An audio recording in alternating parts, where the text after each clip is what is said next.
are baseball-crazed, we New Yorkers, with a seemingly insatiable appetite to see and know everything about our Mets and Yankees, especially when they meet each other. Act 1 of the 2007 Subway Series played itself out back in May. Then the surging Mets won 2 of 3 at Shea, playing with a bravado that mirrored their stellar record at first-place status.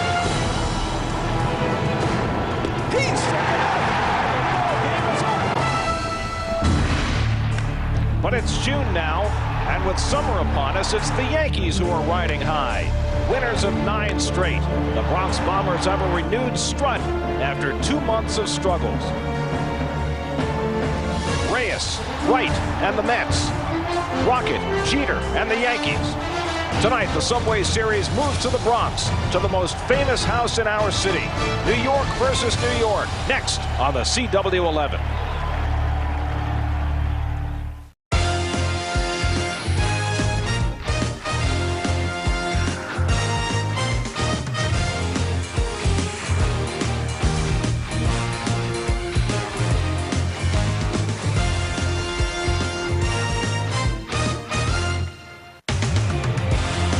Difference a few weeks can make. Remember when the Yankees were being written off? 14.5 games behind the Red Sox, all that history amounting to nothing? Well, they've erased half of that deficit already with a 9-game winning streak.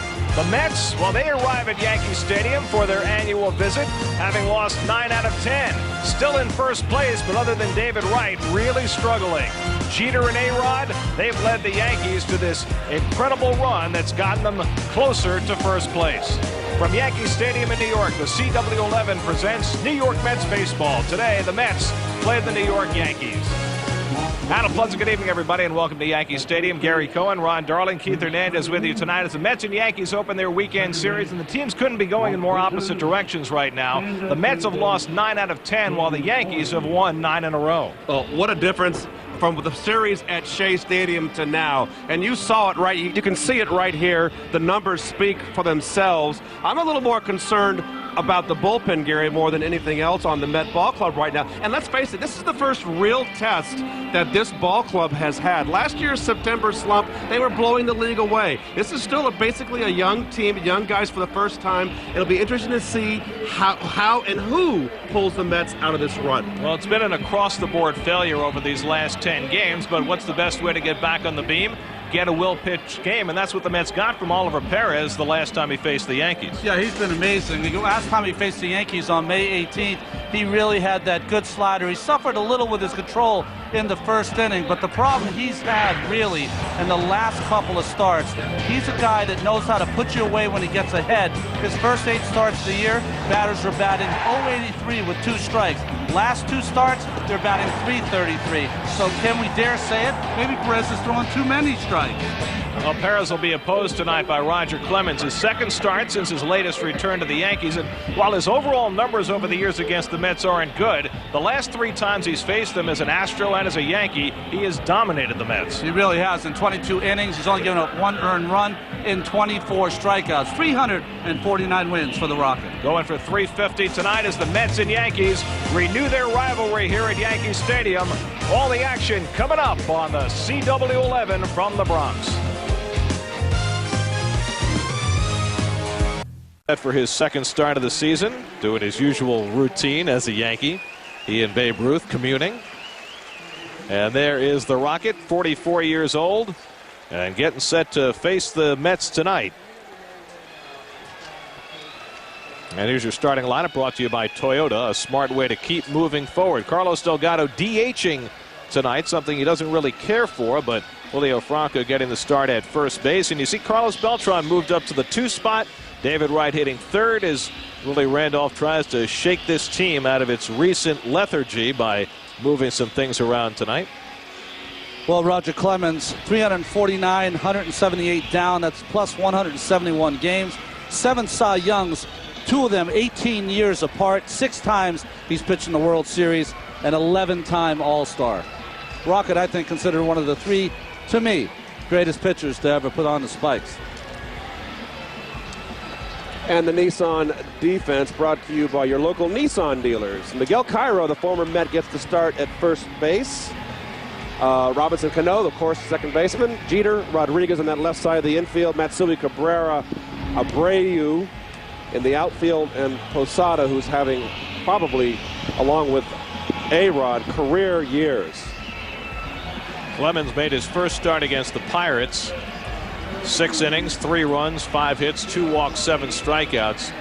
And Keith, after the Mets drew just 1 walk in 3 games in Los Angeles, and in fact in the last game had just 1 3-ball count, you would have to figure they've got to be pretty patient against Clemens tonight. Well, I think a lot of that has to do with, I think the pitching picked up. They played a little the upper echelon teams, and they're upper echelon teams because they have better pitching, which means they're throwing strikes. And maybe the Mets hitters are a little bit anxious, trying to break out of this, trying to do too much. But I agree with you, and I think Ronnie stated earlier, is that Clemens is not the big powerhouse he used to be, and gets ahead and tries to nibble for the final to put the hitter away. Well, here's Reyes to lead off, and Jose continues to get on base, 6th in the National League in on-base percentage, but the extra base hit power has not been there of late, as he bluffs the bunt and takes a breaking ball for a strike. Reyes over the last 24 games with just 2 extra base hits. And there's Beltran hitting in the number 2 spot in the order tonight.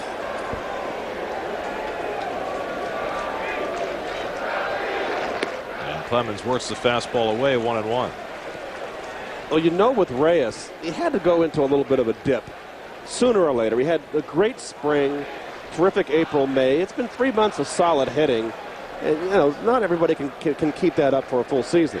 So the recent numbers for Clemens against the Mets. The last time he faced the Mets was in April of 05 as an Astro at Shea.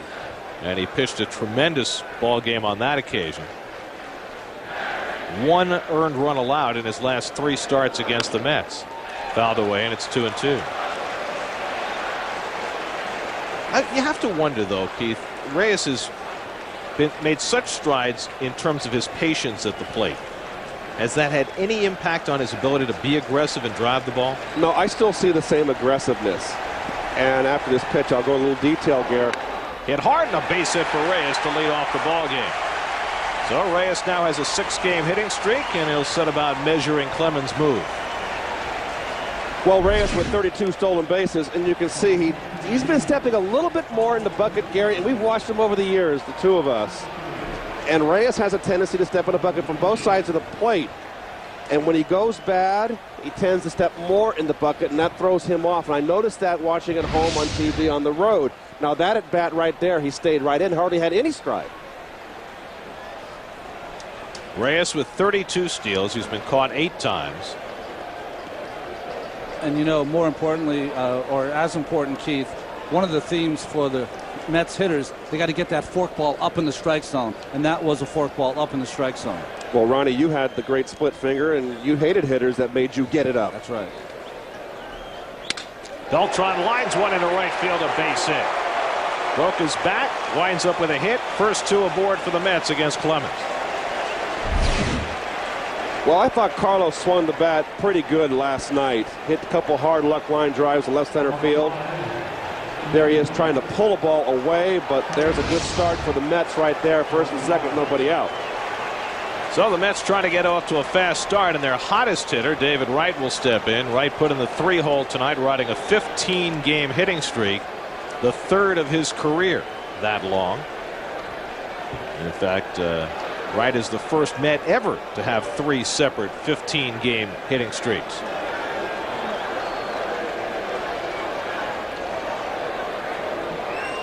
And Clemens comes inside. What was interesting on the road trip is that the Mets scored first in every game and yet lost the last 5. And that's awfully unusual. Speed aboard with Reyes and Beltran. And Wright swings and misses, 1-1. Well, the thing that was alarming to me, and Ron, this is just straight hard pounding, hard boring fastball in that beats David. We've said it many times, haven't we? That's the place you have to pitch right, is down and in. 2-1 to David. That's the longest streak in team history of scoring first and not winning. Well, that's simply, mediocre starting pitching. They had the lead, and the starting pitching just could not hold that lead, and that happens. Everything's streaky, and that was the streaky for the starting pitchers. In the last 2 days, they got that first run and never scored another. You'd still like to score first. And Clemens with the awkward throw to second as Cano came into cover. Well, Jose Reyes will make you do unusual things. I think the most alarming thing what I've seen, Gary, is the bullpen's been so solid, and the bullpen's showing some leaks right now. Joe Smith has struggled. Mota has really struggled. Cano keeping an eye on Jeter, on Reyes, and Clemens misses and falls behind 3-1. Carlos Delgado DHing tonight, waiting on deck. Well, it'll be interesting to see if Willie wants to make things happen here. You got a ball club that's lost 9 out of 10. Do you set your runners in motion? You got 2 speed burners on the bag. A good 3-1 hitting count for David Wright. See how Willie plays it. Cano watching Reyes, not going, and it's dribbled toward third, right at the bag. A-Rod gets the out at third, and that's all. Caught the ball standing on the third base bag for the unassisted putout, the first out of the night. Well, came right back in with the same pitch he let him off with the first strike. That boring fastball in. And hustling down the line, David doesn't get doubled up. So 1 away, and here's Delgado. Carlos, over the course of his career, has had 607 at-bats as a DH. Lifetime 267 hitter as a DH, a little lower than his career numbers. And if given a preference, he would rather not. Well, this is a nice ballpark for Mr. Delgado to hit in with that short porch in the right field. And he lays off the splitter and takes ball 1. I mean, this, of all the parks in baseball, this has got more so than the Green Monster, because it's a big, tall fence, high fence. It's only 314 down that line, and the ball carries to left field. I mean, right field, this is a huge left-hand hitter's ballpark. 1-1 to Delgado. Okay, tell me, in your prime, you play, so you see the split finger to Delgado. Keith, in your prime, you play at Yankee Stadium as a Yankee. How many home runs a year does it add to your mark? I think I would have hit 20 every year. Yeah. So 5 to 7 a year, maybe. Yes. Maybe, I don't know, 25. I was always, line drives go out of here. On 1-1, Delgado fouls back the fastball. I guess the question is, as a left-hand hitter, can you get a little too pull conscious? That's a very good point. I would feel, for me, that Fenway would be better for me. So that would have that monster down the left field line. So I wouldn't want to pull. I only pull in certain situations.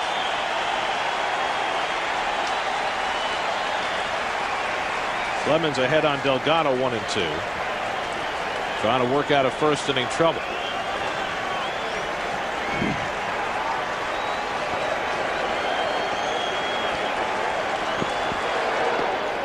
That's low, ball 2. It was very interesting watching him go from the split grip to the fastball grip. Well, I think that's what happens for all pitchers. Later in my career, when I threw the split, you get the grip right off the bat, hold it in your glove long, and then right before you throw the pitch, you switch to a fastball or slided grip, because you don't want to give away the pitch to the runner on second.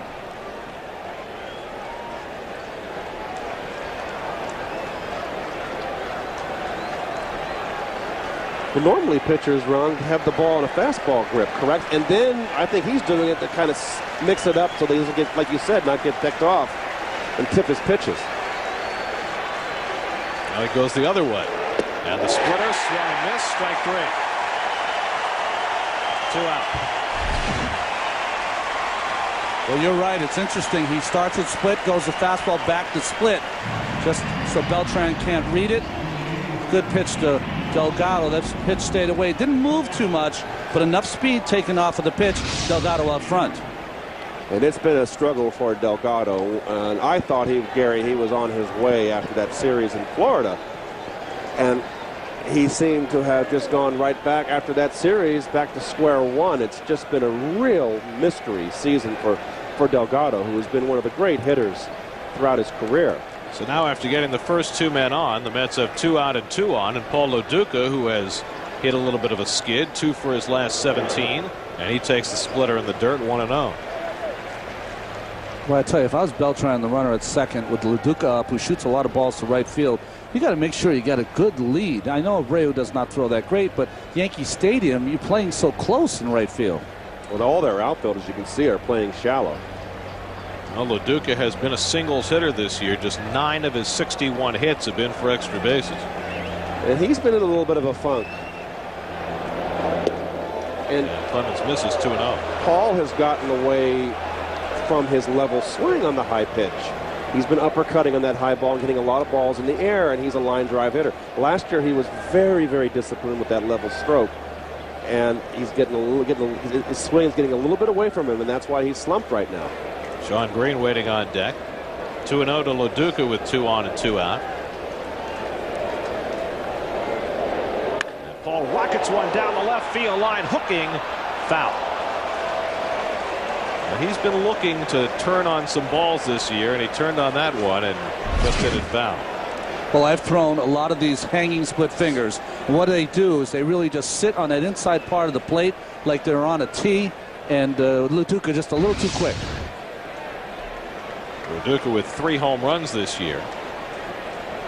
He had one of them off John Smoltz in Atlanta. You can see his stance right there, very deep in the box, on top of the plate. This will be Clemens' 20th pitch of the inning. And he misses high, and again he's behind 3-1. He was behind right 3-1 and made a terrific pitch on it. Interesting to see Clemens, seeing him for the first time this year, something he must have been working on. 2-1 pitch to right was a cutter. That pitch right there, LaDuca, is a cutter. Something you see him occasionally throw, but seems to be using a lot more here early in this game. Again, his fastball around 90 and 91 early on.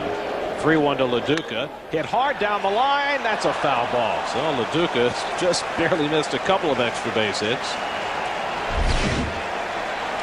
Well, just out of the reach of A-Rod, didn't have a chance. And LaDuca has hit 2 line drives foul here on balls that have a lot of plates and just a little bit too quick.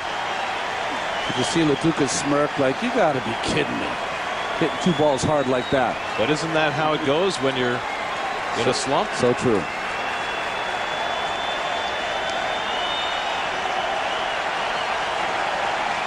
Beltran at second, right at first with 2 down. They'll be off with 3 and 2.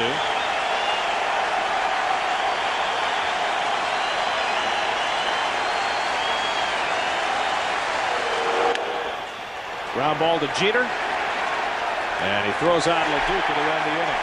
So the Mets get the first 2 men on via base hits against Clemens, but Roger gets himself out of it, and Oliver Perez goes to the mound.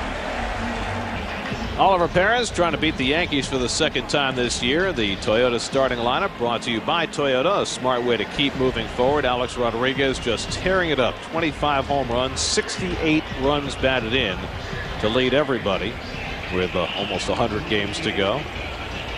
The Yankees had Johnny Damon in the lineup, but he was a late scratch. Well, Oliver Perez's last 3 starts 0-2 with a 5.21 ERA. Got off to that quick start, but recently has had trouble walking the first hitter in the inning. His first 10 starts only walked 3 out of the 66 batters he faced leading off an inning, 5 out of the last 12. And the Nissan Metsy defense. Franco gets the start at first. Valentin Reyes right, LaDuca behind the plate, young Carlos Gomez in left, Beltran Green on the other side of the outfield. Melky Cabrera leads off. The switch hitter takes inside from Perez. Cabrera's been playing most of the center field lately. Damon was supposed to play in DH tonight, but he was scratched. He's been having trouble with his legs, and so Cabrera leading off, and it's 1-1 to Melky. Well, Cabrera is not your classic leadoff hitter. There's the guy they like leading off right there, Johnny Damon. He's only got a .320 on base percentage. It's interesting in a strange way for the Yankees as Cabrera fouls it off. The loss of Jason Giambi has really improved their team because Damon feels comfortable DHing, and Cabrera is so much of a better center fielder than Damon is. There's Joe right there, and Joe's someone who never changes expression. Just missing with the fastball, 2-2. Very much like Willie Randolph. I know Willie was over there for years with Joe, and I think they're two peas in the same pod.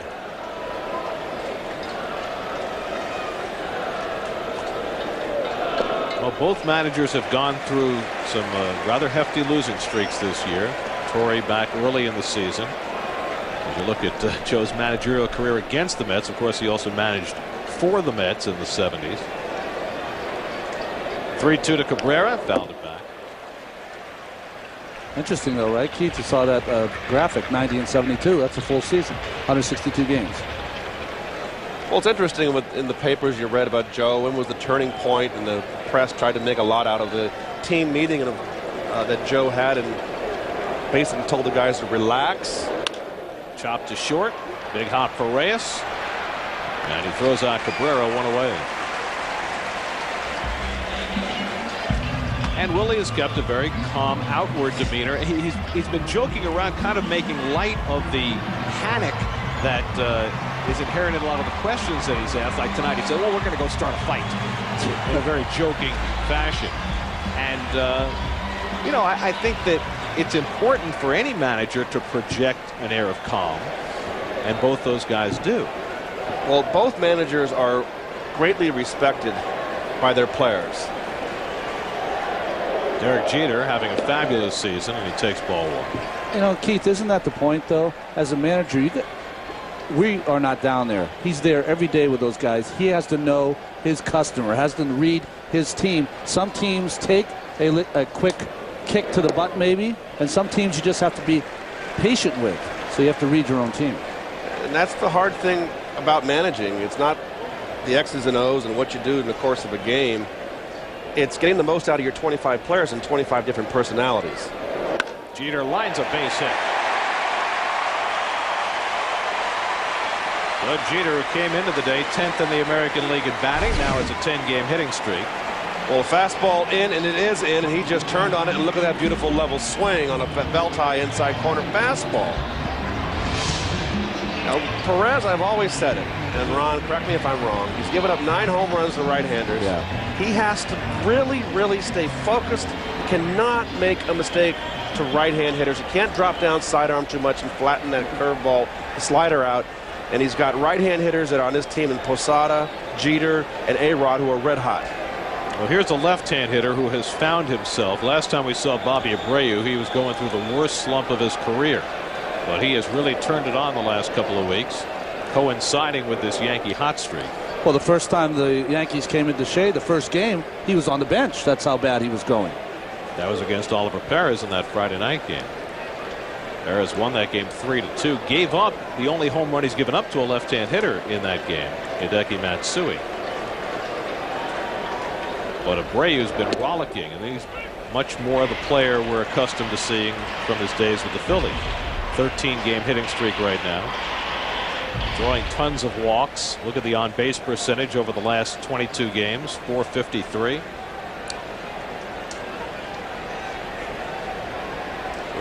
With the .513 slugging percentage, it's not like he's just punching singles around the field. He's driving the ball. Gets away from LaDuca, long enough for Jeter to get to second.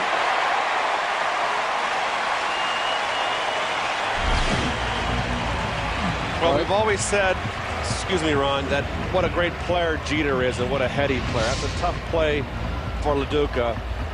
And Jeter just did not. Once that ball was by LaDuca, he has such great instincts in this game. He was gone. He knew right away. You watch him take his lead. He just went. There's no hesitation. He really is one of the great base runners in the game today. For as many sliders as Perez throws, it's surprising that's only his 3rd wild pitch of the season. Tells you a lot about Paul LaDuca, doesn't it? His ability to block a ball. 1-1 to Abreu with a runner in scoring position. And he waves at the slider, and it's 1-2. Very unusual to see Abreu in a hot streak swinging at that pitch. We've seen him time and time again. Anything just out of the strike zone, he seems like such a patient hitter who will take that pitch. Alex Rodriguez waiting to follow. There's the mayor. Alex? Right behind Alex. Struck him out, and Abreu down for the second out. Well, I mean, I know he's hit 25 home runs, but So 2 away. Here are your keys to the game, brought to you by your local BMW dealers. Well, patience at the plate. Got only one walk. Situational hitting, struggling with runners in scoring position. And the red-hot Yankees, over 7 runs a game in June. 14 consecutive games with 4 runs or more. Opposing pitchers' earned run average against the Yankees on the year is .552. They're scoring. Gosh. Here's A-Rod. He takes way outside. And right before the at-bat, Paul Lo Duca looked into the dugout almost as if to say, are we walking him? Well, you got Jorge Posada hitting .351 on deck. Well, it's a tough lineup here. And this is going to be the make or break with Oliver Perez. This middle, this right-handed part of this lineup. These 2 guys right here and the guy in the on-deck circle. 1-0 to A-Rod. Swung and missed.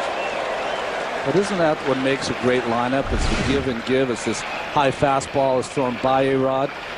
One of the reasons he's having such great success is because Posada is hitting in .350. A-Rod's only been intentionally walked twice all season.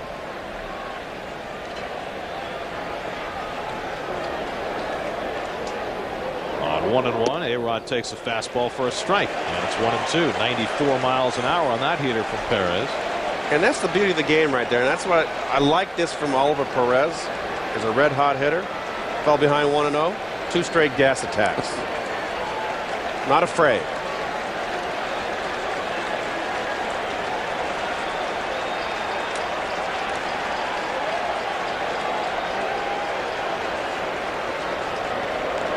Struck him out. Went right back with the fastball, left it away. Back-to-back strikeouts for Perez as he gets Abreu and A-Rod to strand Jeter at second. We go to the second at Yankee Stadium, no score. Back at Yankee Stadium, we go to the second inning. With no score, here's our Dodge trivia question for tonight. Roger Clemens, 4,611 strikeouts, 3rd all-time. You know Nolan Ryan's #1. Who's #2? At this particular instant in time. Well, taken for a strike by Sean Green. #2 was #1 for a very long time.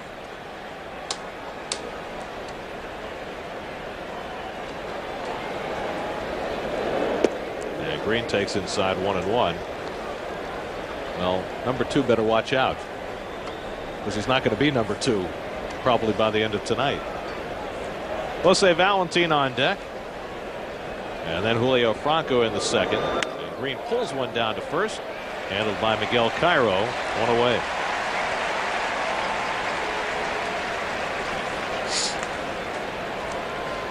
Tonight's telecast available in high definition, presented by the Sharp Aquos. Bring the details home. Here's Jose Valentin. Valentin had a couple of doubles in the game in Los Angeles on Wednesday night. A very good sign for him as he completes his first week back from the disabled list. You know what? I was wrong on that. I thought it was Walter Perry Johnson, but it's not. There's been someone else that passed Walter Perry Johnson. I'm such a dinosaur. No, when you said it, I said, you know what? I thought it was so-and-so. Maybe Keith's right. But I think the only reason because as kids growing up, it was always Walter Perry Johnson forever. That's right. 3508, and I think about 10 guys have passed him. Yeah. Yes.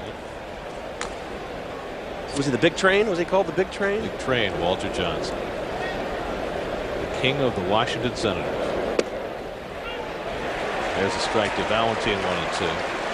Well, you wouldn't really know much about strikeout pitchers since you didn't strike out very much. Oh, I struck out over 1,000 times. That's not very much in the grand scheme of things. I struck out 100 times one year. I was embarrassed. That was 88. Valentin goes down, and that's the second strikeout of the night for Clemens, leaving him 1 behind Mr. X. Well, good fastball, just up in the strike zone, showing you still has a little zip on that fastball. Yeah, you're talking about Walter Perry Johnson. Those Washington Senator teams, he needed every one of those 3,508 strikeouts. Well, here's Julio Franco. Tonight with Franco facing Clemens. This is the oldest matchup of any pitcher versus any hitter since 1933. 74 years ago. Clemens at age 44, Franco at age 48. In 1933, Nick Altrock, who was 57 at the time, hit against Rube Wahlberg, who was 37. I knew that. Rube Wahlberg? Of course. But Altrock hitting at age 57 was kind of a publicity stunt. It wasn't even a real, kind of like an Eddie Goodell kind of thing. 1-2 to Franco. Like a mini Minoso kind of thing? Right, there you go. Mini Minoso hit at age 70, didn't he? Must have been a young pitcher. I was just thinking that. That was back in the days of Bill Veeck. That's Bill right. Veeck kept bringing Minnie Minoso back. Bill Veeck, Eddie Goodell. 1-2 to Franco. And Clemens misses high. And your favorite night, Burn, the Disco Records night. That's How about Bill the Veeck uniforms? too. Luzinski in that White Sox uniform That was ugly. with the shorts and the I just didn't cut it. Disco Demolition Night. 1979. 2-2 to Julio. Fouls it away. Franco playing first base tonight with Delgado DHing. Keith, you and I were talking a little bit about Rocket and Tom Seaver, and although they're different pitchers, they remind me so much alike in one way. They've been so great for so long in Seaver his career, because not only do they have the great stuff, but their location is just outstanding. Well, that's why they are where they are in the history books. And that just missed. One of the great 6 degrees of separation facts is that Clemens and Seaver were teammates with the '86 Red Sox. Well, that's a good inside slider, throwing it right at the hip of Franco, bending over the inside part. Home plate umpire would not have it, though. 3-2 pitch in the air to right field. Abreu back in right center has enough room at the wall to reel it in. Well, Franco trying to take advantage of the short porch and right, hit a little too far toward right center. This year, when you can't be home to watch your Mets on SNY or CW11, check out MLB.tv. Watch every out-of-market Mets game of the season live, catch those you missed on demand, or listen to every radio broadcast. Sign up today. Visit Mets.com, where baseball is always on. Jorge Posada leads off in the home second inning. Last year, Joe Mauer became the first American League catcher ever to win a batting title. Posada's making a bid to make it 2 years in a row, hitting at .351, second only to Maglio Ordonez in the American League. Was it done by one player in the National League, right? Ernie Broglio? Ernie Lombardi. Lombardi. Back in the 30s. And he couldn't run. They used to play him in the shortstop and second baseman would play Ernie Lombardi in short outfield. He could not run. Hit hard up the middle, and another hit for Posada. So the Yankees have the leadoff man on. The Mets, over the last 10 games, well, they've lost 9 in a row, 9 out of 10. And you see that it's been an overall team malaise. It's been the hitting, it's been the pitching, it's been the defense. Billy Wagner addressed it after that last game in Los Angeles, talking about the Mets' effort. Yeah, I don't think it's got anything to do with confidence. I think it's just focus and desire. I mean, you got to want it. You got to want it, and right now it's hard, and you got to want it more than everybody else wants it. I'm sure Omar didn't put this team together expecting this type of play. I mean, Fred Wilpon. I mean, he didn't shell out this type of money for us to go out here and play like this. Focus and desire. Well, you know something? Today the players come so early, Gary, to the ballpark, and they do all their conditioning and weights, and they're quick out of the ballpark. And always the best sound bites are the interview after the game. Matsui swings at the slider, 0-2. You know, they've just got swept in Los Angeles, and a lot of guys just clear out today. They're not around for the media, and those are the best quotes. And a lot of the guys in the Mets now have not been around. And, you know, I kind of admire the people that are there that are standing up and having something to say after a ball game. Someone's got to do it. Yeah, but I think that, you know, Wagner right there was caught in a down moment, maybe a little bit too harsh. The veterans are the ones that got to keep their head up. 0-2 to Matsui. The breaking ball hit weakly back to the mound. Low throw and handled nicely by Reyes. And Perez knew immediately he had made a mistake, and Reyes bailed him out by picking that throw out of the dirt. Well, here, no crow hop. What you have to do as a pitcher, every time you feel the ground ball, take that crow hop, make that accurate throw. Key for any pitcher on a comebacker is you get the out. And how do you get the out? You take your time and make a chest-high throw. It's great if you turn a double play, but you have to get that lead out as Perez. That heart stopped there for a second. Well, Jose made a very nice play. It was the right play because he had him out. He just rushed it, and the footwork was not there. Very good, Ron. So 1 out and 1 on. Here's Robinson Cano. Matsui not a base stealer. I think that when a club goes bad, it's the veterans that have got to take the lead. And it's the difference of playing in New York and as opposed to Pittsburgh, Ronnie, or Oakland, where you went. I went to Cleveland. I came up in St. Louis. It's different playing in New York. You've got a multitude of print and media, and somewhat you've got to stand. And the veterans got to take the lead, and they're the ones that got to set the example on the field and off the field to take the pressure off the younger guys. 1-0 to Cano. Pulls it on the ground. Past a diving Valentine, base hit. Matsui stops at second, and the Yankees have 2 men on. That's the first time we've seen Valentine not get to a ball that maybe without that knee brace he might have had a chance for. Yeah, that ball was hit awful hard, though, right, Keith? Yeah, that ball was hit hard. He almost got to it. I mean, and Ron, you said it on that road trip. He made some really heady plays on the road. This man can play the game. Talk about instincts, right? He knows what he's doing. He's really a fine player, Jose Valentine. So here's Josh Phelps, who was a late addition to the lineup, DHing because Damon was scratched. Phelps, a journeyman, swings and misses at the fastball. Let me get back to what you were saying, Keith, because the voices we've heard the most during this losing skid for the Mets, aside from Wagner, have been Paul LaDuca and even more so David Wright. Yes. Who's not what you'd consider at this point anyway a veteran player. David, it's the first time experience for him. And it's a big cold shower. Fouled away and it's 0-2. When you're playing in New York with a team with great expectations and you go into a mid-season slump and you've allowed the pack to come up and all of a sudden the pressure's on and everything's a back page story. I would like to see, to be honest with you, I'd like to see Carlos Beltran and Carlos Delgado pick it up a little bit in the clubhouse. Particularly Delgado, he is so well respected on the Met Ball Club. And he can take that mantle. I know he shies away from it. And, of course, Beltran does not like. He's very shy and quiet personality. Someone has to do it. And you just can't.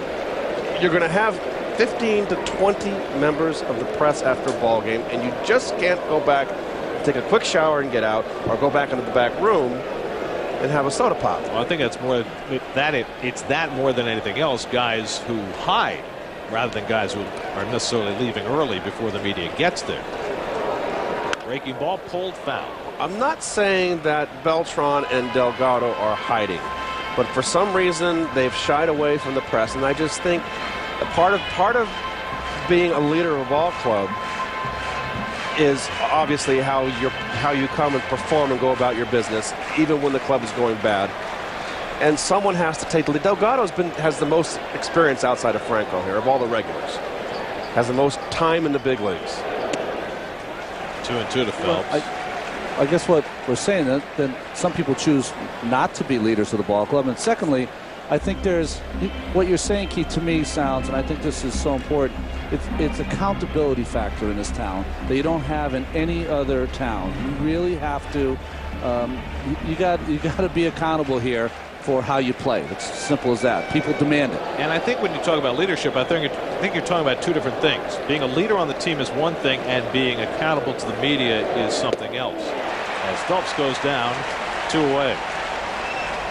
So there's the third strikeout for Oliver Perez. You see Perez shaking his head. That was a good changeup, and he knows it. And it's a pitch that I don't think he uses enough against right-handed hitters. He uses a lot of fastballs in. He makes a mistake. It's always hit hard. His slider, if he doesn't have it, that changeup got him 2 ground balls for double plays against the Yankees in his first start this season.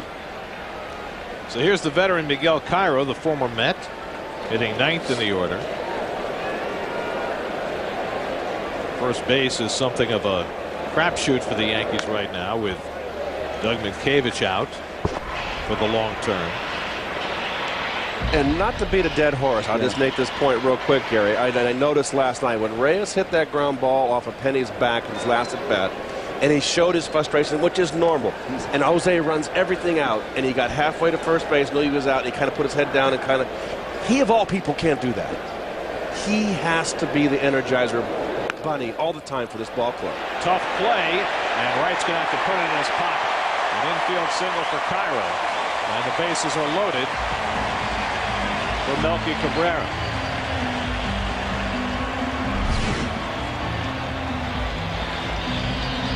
Well, just a swing and bunt. The only thing that I think Perez could have done is he runs over the ball because he knows if he gets that, he can't spin and make the play.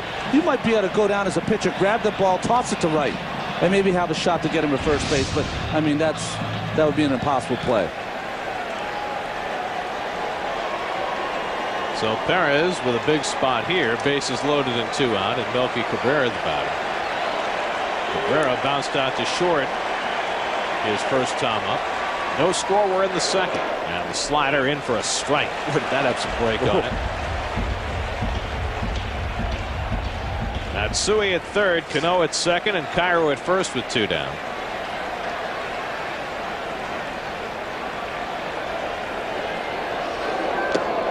He gets him to wave at the fastball. And Cabrera has no idea what's coming next. It's 0-2. Well, he's got great movement on that fastball. Leduc sitting in, but see how he lets it go, and it looks like it's going to come inside, and it starts tailing away to the outside. Great movement. Well, you mentioned earlier, Ronnie, as you look at Jeter on deck, the pitches that Perez made against the Tigers last weekend on 0-2 and on 1-2 that got him in trouble. Here he's ahead 0-2 on Cabrera with the bases loaded. Struck him out. 95-mile-an-hour fastball, and Perez fans Cabrera, and the Yankees strand 3. 4th strikeout for Perez. His fastball is live tonight. The 3rd inning at Yankee Stadium.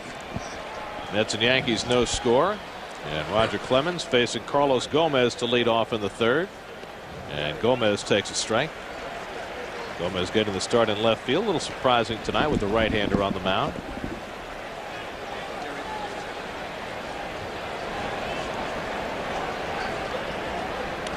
And he lays down a beautiful bunt. Posada pounces on it, has no play. Gomez with that blinding speed has a bunt single. So the Mets get the leadoff man on in the 3rd. Well, it's Father's Day weekend, and every Father's Day it's become something of a tradition to have our buddy Tommy Lasorda with us. Michael Milken is with us as well, and you guys are here, I know, promoting a very important cause. That's right. We've been on our 11th year of doing this, and we have done such a great job of raising money for research, and it's been very interesting. Michael, who is leading this project, and I said this time and time again, the energy, the money, the time that he's put into it, if there's anybody who can find a cure for prostate cancer, it's going to be Michael Milken. Well, we have a lot of help from Major League Baseball, the New York Mets, and others, and your fabulous leader Fred Wilpon and Jeff Wilpon have just been tremendous in the past decade. Gomez runs, Posada's throw into the runner, and Gomez has a stolen base. He's now 6 for 6. Well, tell us about how you guys have been going about this project over the last 11 years. Well, the concept was take your dad out to the ball game. The theme, keep dad in the game. Go with your coworker, go with your dad, go with your brother. Go out to the ball game, enjoy the outdoors. One of the few sports you can actually sit and talk during the game to each other and spend time, and remind you to go get checked for prostate cancer. It's one of the few life-threatening diseases that you can actually get checked for. Reyes trying to bunt and fouls it off. It's a secret. way of dying. It's a killer, and it's a silent killer. And what Michael is trying to do to make people aware of going out and getting the tests. Find out if you're okay or not. If you're okay, fine. If you're not, you would be well taken care of. But if you have it and don't know it and don't do anything about it, then it becomes fatal. Well, we've made a lot of progress, and even if you catch it late today, the death rate's down probably almost 50%. And out of the $30 million we've raised from the Home Run Challenge over the years with the help of the Mets and Major League Baseball, a great percentage of that stays right here in the New York area with Memorial Sloan Kettering, and New York Hospital, Columbia, and many other strong programs, Cornell and others. And that we're hoping will lead to turning it into a chronic disease, not a life-threatening disease, with 1 in 6 men can be diagnosed in their lifetime. Our goal in the next 5 years is to make it just a chronic disease. And the people can participate. They can pledge $1 a home run, $5, $20. Reyes with the base hit up the middle. Gomez turns third and heads home, and the Mets go in front 1-0. I'll tell you, the Mets have a lot of speed on that field, don't they, Tommy? Those two guys right there, very, very fast. And speed is the only thing you use both offensively and defensively. So Reyes drives in his 29th run of the year, and Gomez with that great stride. That worked out pretty well. He couldn't get the bunt down. Instead, he had a single. He's an outstanding ball player, and he keeps getting better every year. Well, we're hoping we have a few home runs tonight, and that for every home run hit tonight, $15,000 goes to prostate cancer research, 100% of it.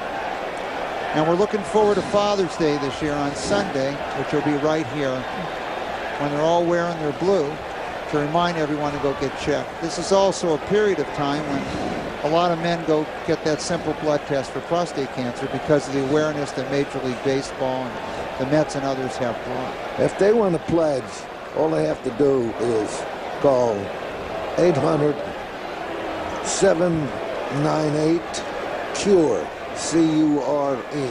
1-800-798-CURE. That's right. Now, our home run pace is about 20% behind last year.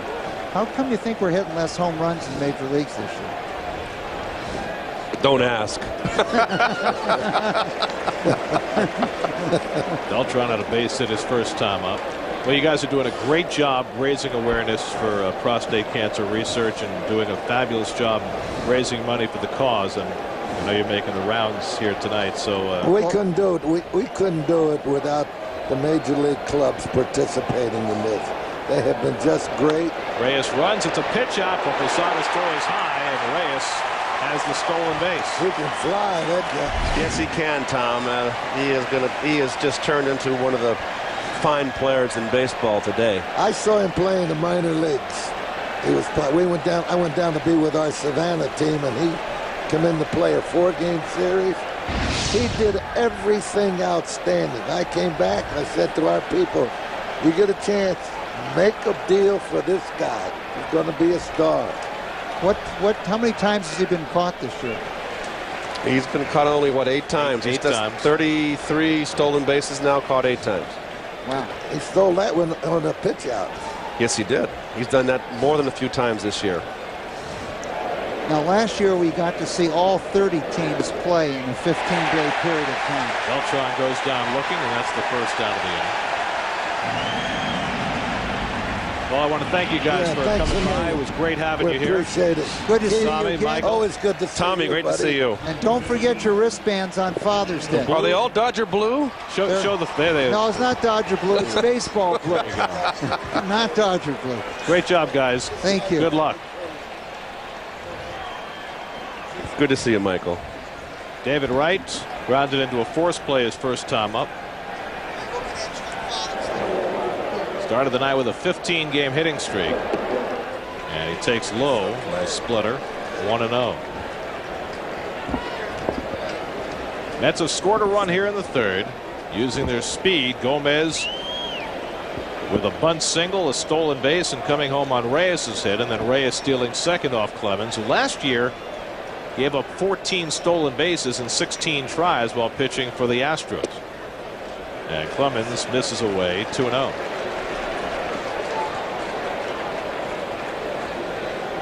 Well, the Mets, Gary, trying to force the issue here, and I like it. They had their speed, and Gomez and Reyes use it. 2 stolen bases in this inning. You got to run in or with hopefully get the second run in. Clemens again with that awkward turn. He made a throw from that position back in the first inning. Remember that Clemens missed his first start with the Yankees because of what they called a fatigued groin. You have to wonder about that spin move. There goes Reyes stealing third. Posada's throw not in time. Reyes steals second. Reyes steals third. 34 now for Reyes, and he's at third base with 1 out. Well, this is like the '80 Cardinals right here with Vince Coleman. Those guys where they'd steal second and third. You had to watch them constantly, and I just think the importance of this series, Gary, the fact that the Mets are on lost 9 out of 10. You got the speed burners out there trying to make it happen. And Reyes off to an inspired start tonight. He had that terrific pickup on Perez's low throw. He's got a couple of hits and now 2 steals. The infield back on 3-0 to right. And it's a call strike with a splitter on 3-0. Well, it was a good time to have a hit. Wright's been the only hot hitter in his ball club. A good time to give him a green light 3-0. So Clemens being very cautious. You got Cairo playing in at first. Everybody else back, conceding the run on a ground ball. And David takes high ball 4, and the Mets have runners at the corners for Delgado. So first and third and 1 away. Here's the answer to our Dodge trivia question for tonight. Roger Clemens, 4,611 strikeouts coming into the night. Well, he's now tied with Randy Johnson for second on the all-time list with his 3 tonight. And they play leapfrog a few times this season. Yeah, that's right. Didn't Carlton and Nolan Ryan for a while were playing some leapfrog back and forth? Well, Nolan got the best of that. Yes, he did. He's only 1,100 ahead of these two 40-plus pitchers. Well, here's Delgado with an RBI chance. Came up with 2 men on in the first and struck out, and Clemens works him away. And getting back to that point, we mentioned last homestand, Gary, about Billy Beane not caring about stolen bases. I couldn't disagree with Billy Beane more. It throws Clemens off his rhythm. He's got to worry about right now out there with 14 stolen bases, hasn't been caught. It changes the whole program for a pitcher. And Clemens with that third to first move, hoping to get right moving. You're right, Keith. There's some things you just cannot quantify. Numbers do not explain everything. Well, it's a big spot here for Clemens, already down by a run. But also for Delgado, who has really struggled in these situations this year. Just 8 for 18 getting a runner home from third with less than 2 out. And that's not what you want from a cleanup hitter. 1-1. And very ironic this inning. I know we had Michael Milken and Tommy Lasorda up here for a very, very good cause. With the Mets going bad and Reyes trying to bunt and in a good bunter, he fouls it back twice and he gets a base hit. So maybe those are things that turn the situations around. We'll see. Clemens works that inside corner to Delgado, 1-2. I just like Gomez leading off the inning as we watch his fastball inside. Pete by Clemens on an inside corner. Gomez, the youngster, trying to take advantage of the 44-year-old legs of Roger Clemens. Lay a bunt down, try to get the inning started. Reyes at third, right at first with 1 out. Mets have a run home here in the third and lead 1-0. And Delgado just got a piece of the splitter to stay alive. What do you think about Reyes sacrificing in that spot? I think Willie's just trying to maybe get a point on the board, get a lead. I don't know. I like him swinging the bat, but you know, a lot of times we've seen Beltran do it before. We've seen LaDuca do it before. Sometimes they do it on their own. Of course, with Reyes, anytime he lays down a bunt, even if it's a sacrifice, he's got that chance of beating it out. Delgado just trying to put this ball in play. 2-2. Well, Keith mentioned it. That was great, fouling off that split finger in the dirt from someone who used to throw a split finger. Very frustrating when you throw that great one and it's diving out of the strike zone and the hitter just gets a tiny piece of it and stays in the at-bat. Clemens has had to work hard early in this game. 57 pitches already, and he's not through the third inning. Struck him out. He gets Delgado for the second time.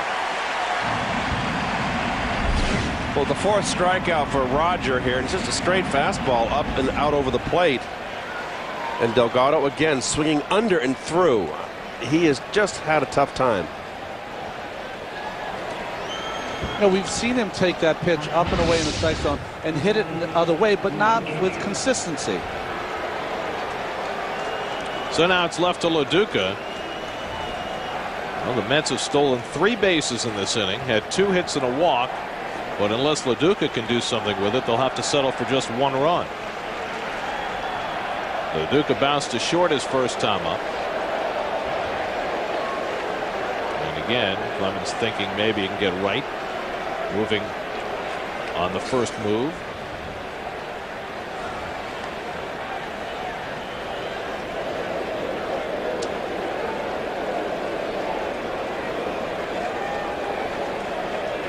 LaDuca hitting 5th in the order tonight. And he takes it in the dirt, stopped by Posada. Well, it just seems like Clemens hasn't had the splitter of any kind of consistency with the splitter thus far. And the Mets this inning have not allowed him in the third inning to find a rhythm. They put the pressure on him with Gomez's leadoff bunt single, stolen base. Reyes with a very fine at bat, getting the base hit with 2 strikes, stealing second and third, putting constant pressure on Clemens, not allowing him to get into any kind of rhythm.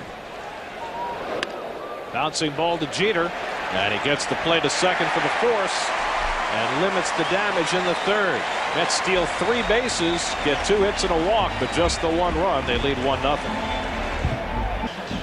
Hideki Matsui will lead off the home 4th inning for the Yankees. When Oliver Perez faced the Yankees a month ago, that blast by Matsui accounted for the only 2 runs off Oliver in a Mets 3-2 win. And Matsui takes a strike. Of course, the big blow in that game was Andy Chavez against Andy Pettit. In a bunt situation, will he put the hit sign on after it was a 1-0 count? Wasn't it?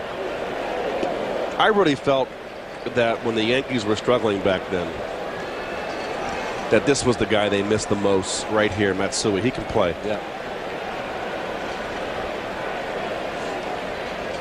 1-1 to Matsui, and he takes ball 2. It's very interesting you just mentioned Andy Chavez, who had that game-winning hit. Have you noticed that the Mets' losing streak has pretty much coincided with when Andy got hurt? Well, he's such an important part of the team, and you know, the last year and a half he's been a big part of the team. Now Perez behind 3-1. Just gives you an ability, and especially National League ball, to do so many different things for Willie and his team. You know, in the beginning of the year when they were winning, he wasn't even really playing that much. He was a defensive replacement, but an important one because you had 2 aging corner outfielders. And Matsui takes the fastball for a strike. It was pretty much a ditto from last season. He wasn't a starter in the beginning, and he got time to play because of injuries to other outfielders, and became really an important part of the Met ball club.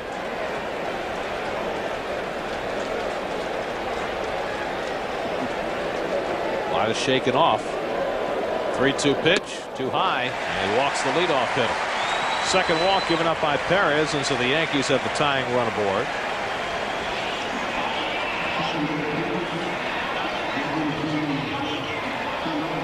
New York Mets baseball is brought to you by Dunkin' Donuts. America runs on Dunkin'. So here's Robinson Cano, who singled to right his first time up. And you know, it's funny because we said it during that game. Remember, Rollins hit the home run off Heilman, and then at the bottom of that inning, Chavez got hurt on that double play in the bases loaded situation. That it felt like one of those turning point kind of a game, and for the Phillies, it certainly has been. They've been rolling since then, and for the Mets, it has been as well. And now they've got to find their way out of the losing streak that spawned. See Rick Peterson right there, put his arm up. He's telling Oliver Perez, get that arm up. Do not get lazy, like you said, Keith, and drop it to the side. Well, all of a sudden, his last couple innings, he's wild, not even close. So he's lost a little bit of rhythm. I bet you he is. Peterson's going to come out right now. Usually don't see it in the middle of a count, but like you said, Keith, he's so away from where he should be. Time to have a little instructional meeting here and what he's doing wrong. And this is good. This is exactly what Rick has been doing with Oliver Perez since his first bullpen session in spring training this year. He did, but recently, the last 5 or 6 starts, he's a couple of times not gone out there, and I think it's cost them, not because Oliver Perez doesn't know how to make adjustments on the fly. He's trying to do that, but I think he's still new in this whole Rick Peterson system, the arm slot, and just needs a reminder every once in a while. So after having walked Matsui, he's 2-0 on Cano. You got the 8 and 9 hitters, Phelps and Cairo behind him. But he falls behind Cano 3-0. Well, the 2 left-hand hitters led this inning off, and lefties are hitting .203 for the year against Perez. You certainly don't want to give him a free pass, let alone 2 back-to-back. And the other thing is, against this lineup, you've got a little margin for error at the bottom. Once you get past the bottom, you got a lot of firepower. So you've got to take advantage when you work this Yankee lineup. Back-to-back walks to start the inning for the 2 left-hand hitters, Matsui and Cano.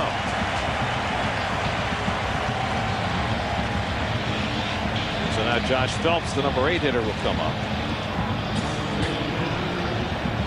You make a good point, Gary. If I were still pitching, I would look at this lineup. It's pretty obvious who the great hitters are.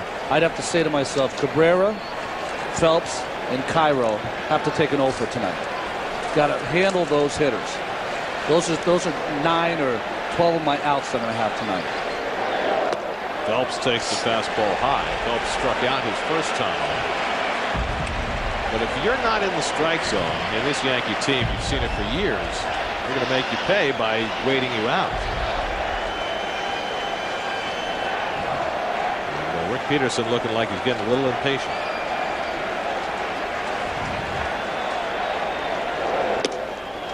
Good fastball, and it's 1-1. Well, lately, Perez has issued a few leadoff walks. Well, you can see the uppercut swing. It's obvious that Phelps is a low ball hitter. And this is the closest I've seen Perez as far as his command, Ronnie, since that second start when he walked 7. Well, his last start against the Tigers, he had a couple of very difficult innings and had 5 walks in 5 innings in that game. 2-2 to Phelps. He's just letting it air out right now. That's all he's doing. Well, he was really helped by Phelps on the 1-0 count. Phelps swung at that high fastball. That was easily 2-0. Phelps is from that school of swing hard in case you hit it, kind of got a big swing, kind of home run type slugger swing. By the way, Cairo's not a left-hand batter, even though he was singing lefty on deck. 2-2 misses, and now Perez in danger of walking the bases loaded. Cairo, career right-hand batter. There was the mayor again. Mayor Mike. Nice to see him here. There he is. 3-2 to Phelps. In the air to right field, playable for Green. Matsui tagging at second, but it's not that deep, and he's going to fake the go and draw the throw on the fly to third base.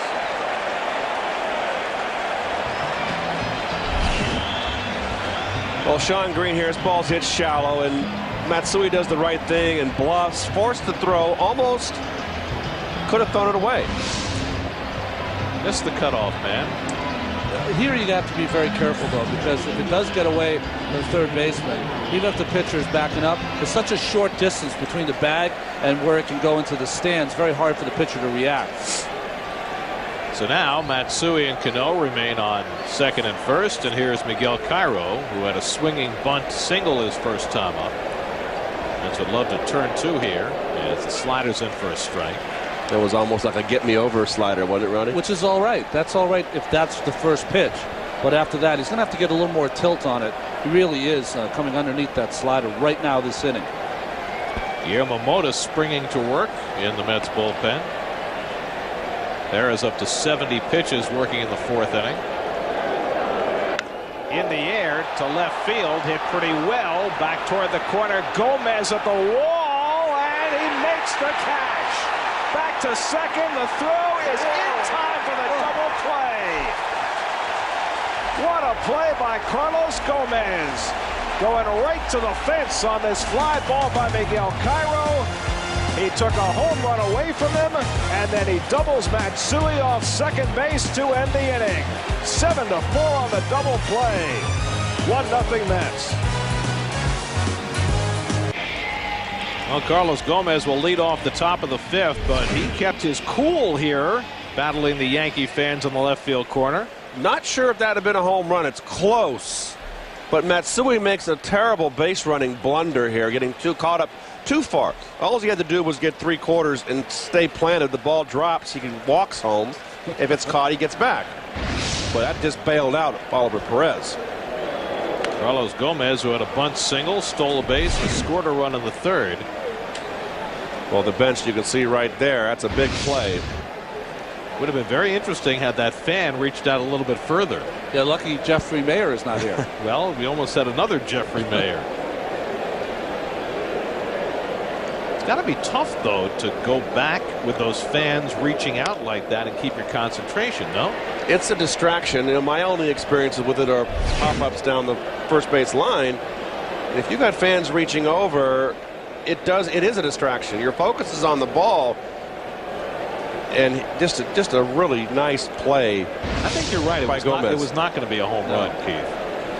Because if the fan had touched it, it would have been interference. That ball would have been in play. And then the umpires would have had to figure it all out, which Richie Garcia did not do. No, he didn't. On the ball that Tony Tarasco had taken away from him. He was afraid they were going to hang him from the facade up there in right center field. On 1-2, Gomez wastes it away. I can still see the expression on Tarasco's face, waiting for that ball to settle down in his glove, and all of a sudden it disappearing. Of course, that was over in right field, where the fence is a little bit higher. And that's the argument you've been saying, Gary, about on the home run ball having instant replay on that particular call. On 1-2, the splitter misses. Well, particularly because it's not so much here because you've got short corners, but in other ballparks where the plays are so far away from where the umpires are stationed, it's almost impossible for them to make call. Now, the playoff Jeffrey Mayer play, you had Garcia, who was right there in the right field corner because he had extra umpire. Broken back grinder right back to Clemens. And that's the first out. We've seen it happen already this year. I think one of the problems also is all the advertisements that are on the outfield wall. You can, as an umpire, be right there and lose it. Especially when you get white signs. White or yellow. Yeah. Yellow's tough also. And of course, then you got the play against the Phillies at Shea, where you have the back fence and the front fence and trying to figure out which fence it hit. Here's Reyes, is already 2 for 2, and he hits one in the air deep to right field. That ball is out of here! Off the facing of the upper deck. Jose Reyes with just his 3rd home run of the year. He's having a huge night, and the Mets have a 2-0 lead, and Reyes has driven in both runs.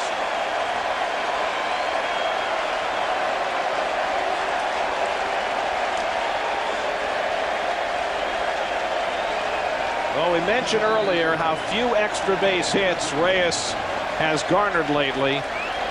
That ball was crushed. Here's Beltran. He hits one off the end of the bat, just foul. Well, this is a ballpark here at Yankee Stadium. If you throw a curveball and you hang it like this out over the middle of the plate, that's a ball to drive out of here. It doesn't take much, and look how far this ball went. Boom, almost upper tank. It was exactly 200 at-bats between home runs for Reyes. His last one came April the 21st against the Braves. He hit that one off Chuck James in his 67th at-bat. He hit this one in his 267th at-bat. 1-1 to Beltran. Reaches for it and taps it foul. 1-2.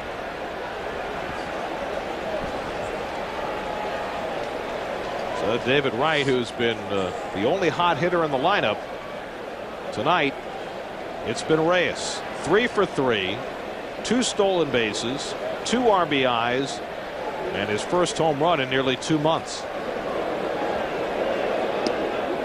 Beltran goes down on the splitter. That's 6 strikeouts now for Clemens. 2 away. Well, good splitter there by Clemens, who threw only splitters. Carlos Beltran that entire at bat.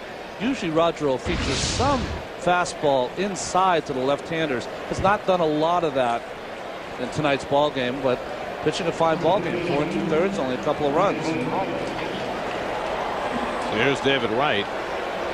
Reyes toweling off after his latest feat. He has had a complete game tonight. What's next? Probably a triple. This is not an easy triples ballpark, though, unless you hit the left center. Now that's a nice touch, isn't it? Does he have the 7 train in there or just the 4?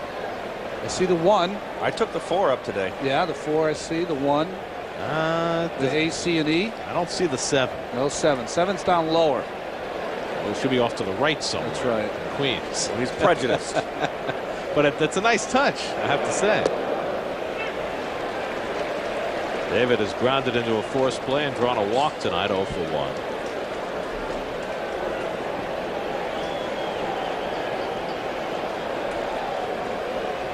Reyes explaining his feats. The father time. 0-2 to right. Julio almost had a home run tonight. Yes. There's Delgado on deck. So did A-Rod.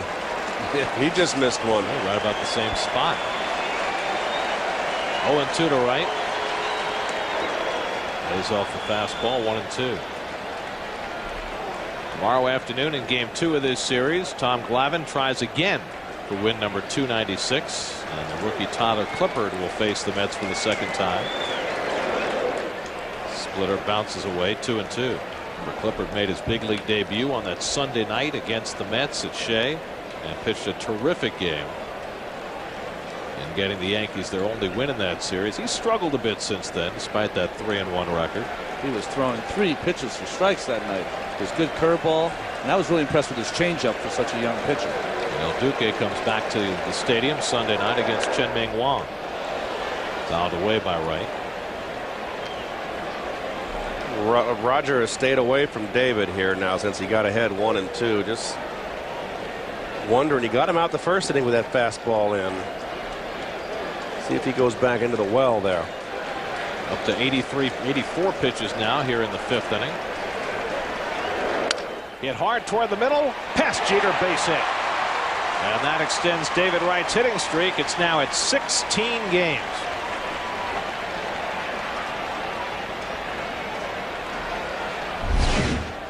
Another splitter. And a good spot down and away, and good hitting by David there. And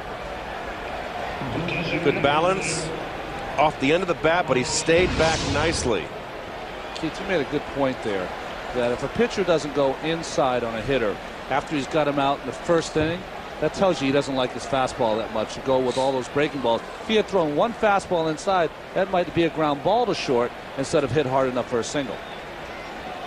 Delgado's been up twice and struck out both times, each time with 2 men on base. Now with Wright at first, he swings over the splitter, and it's 0-1.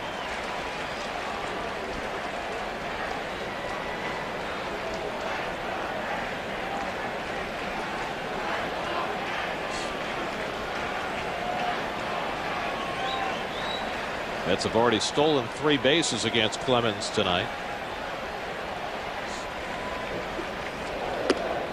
1-1 to Delgado. Well, it's been a struggle for Carlos all year. On a splitter there in the first. And just a fastball right there. Both times with runners in scoring position. Carlos coming into this game hitting only 197 with runners in scoring position. Wright runs. Posada with a throw. A high one, and Wright's got another stolen base.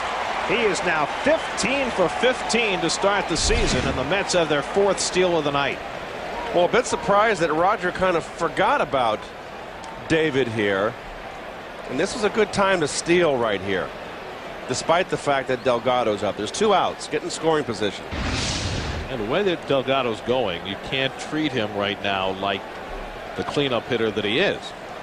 Be happy if he just gets a single here, gets that run in. And these are the kind of things for an older pitcher that can happen when you don't go through spring training in the beginning of the season. Your feel for the game, your feel for the runners on base, and keeping them close. It'll be interesting to see what Clemens does here. 3-1 to Delgado. Slumping hitter, but a dangerous one. First base open, and the right-hand hitter on deck. Throws a splitter on 3-1, and Delgado chased it. And isn't that what Willie was talking about when he said the other day, don't feel as though you own those RBIs? Watch his front hip. Its first move is out. It's just not staying in. And I know Carlos is aware of it, and he just hasn't been able to make the correction. 3-2 to Delgado. Fastball in there for a call, strike 3, and Delgado strikes out for the 3rd straight time. Clemens got him to chase on 3-1 and then got the call on 3-2. 7 strikeouts for Clemens, but Reyes with the bomb, his first in 200 at bats, as the Mets ahead 2-0.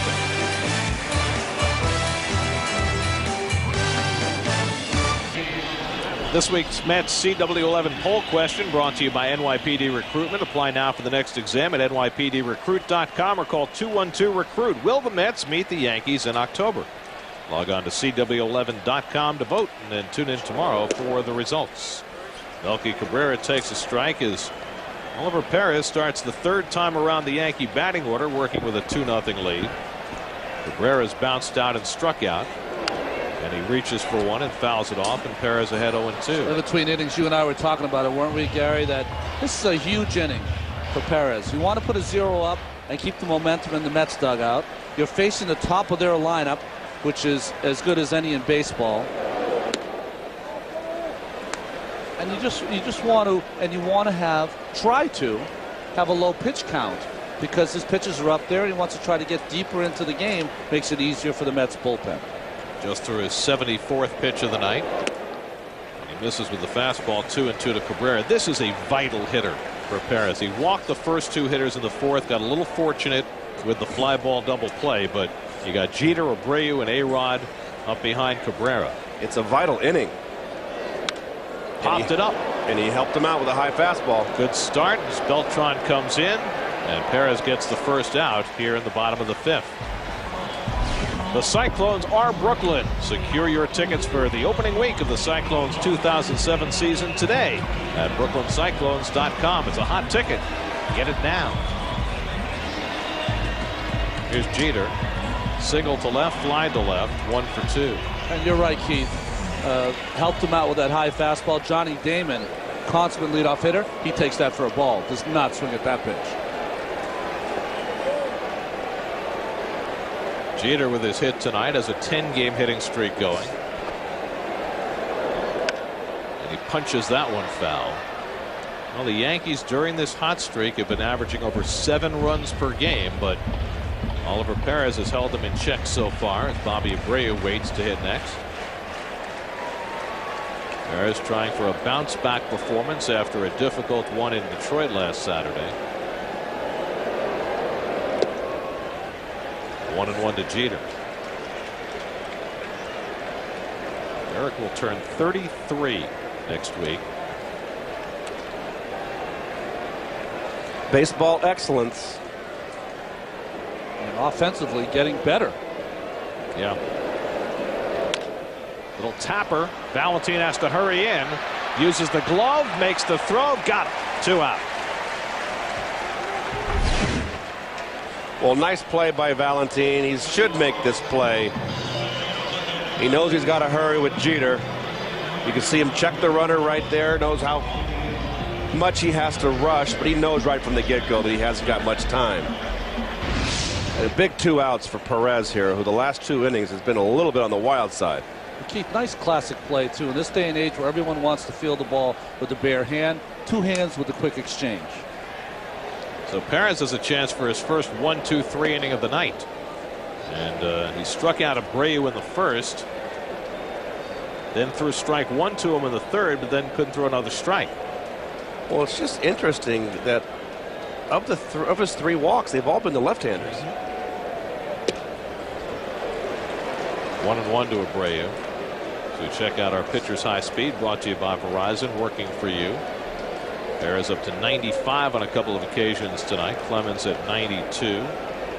Perez has struck out 5. Clemens has struck out 7. Bouncing ball and a nice big hop for Valentin, and Perez has his first 1-2-3 inning of the night. So there's a big inning for Oliver Perez. He shut out the Yankees through 5, and he has a 2-0 lead. Spent Thursday evening, June 21st, with Beltran, Delgado, Glavine, LaDuca, Reyes, Wagner, and Wright at the Mets Foundation fundraiser in Greenwich. For details, visit Mets.com or call 718-803-4074. There's your Infinity line score. Mets with a 2-0 lead as we start the 6th. And Paul LaDuca takes a strike. LaDuca has bounced out twice, both times to Jeter. 2 for his last 19 now. Clemens up over 90 pitches as he works here in the 6th. Went 6 innings in his first start against the Pirates and threw 108 pitches, so he's right about at the same pace. In that game against Pittsburgh, he allowed 3 runs in 6 innings, won the game 9-3. Tonight, the Yankees have been shut out for the first 5. The Yankees have had very few save chances this year. They have 8 saves as a team, the fewest in the majors. And you look at their record in close games, and it's stunning. In games decided by 2 runs or less, the Yankees are 6-18 this year. Lately, though, during their 9-game winning streak, they've been blowing people out. In the air to left field. Back goes Matsui with room. And LaDuca retired 1 away. Now Roger Clemens, who allegedly retired 4 years ago, continues to post wins after the age of 40. Heck, from the time he joined the Astros to the end of the season last year, he led the National League in ERA. That record is amazing for someone over 40 years of age. You know, the most wins over 40 were accomplished by a knuckleballer. Phil Niekro won 121 games after turning 40. Nolan Ryan won 71.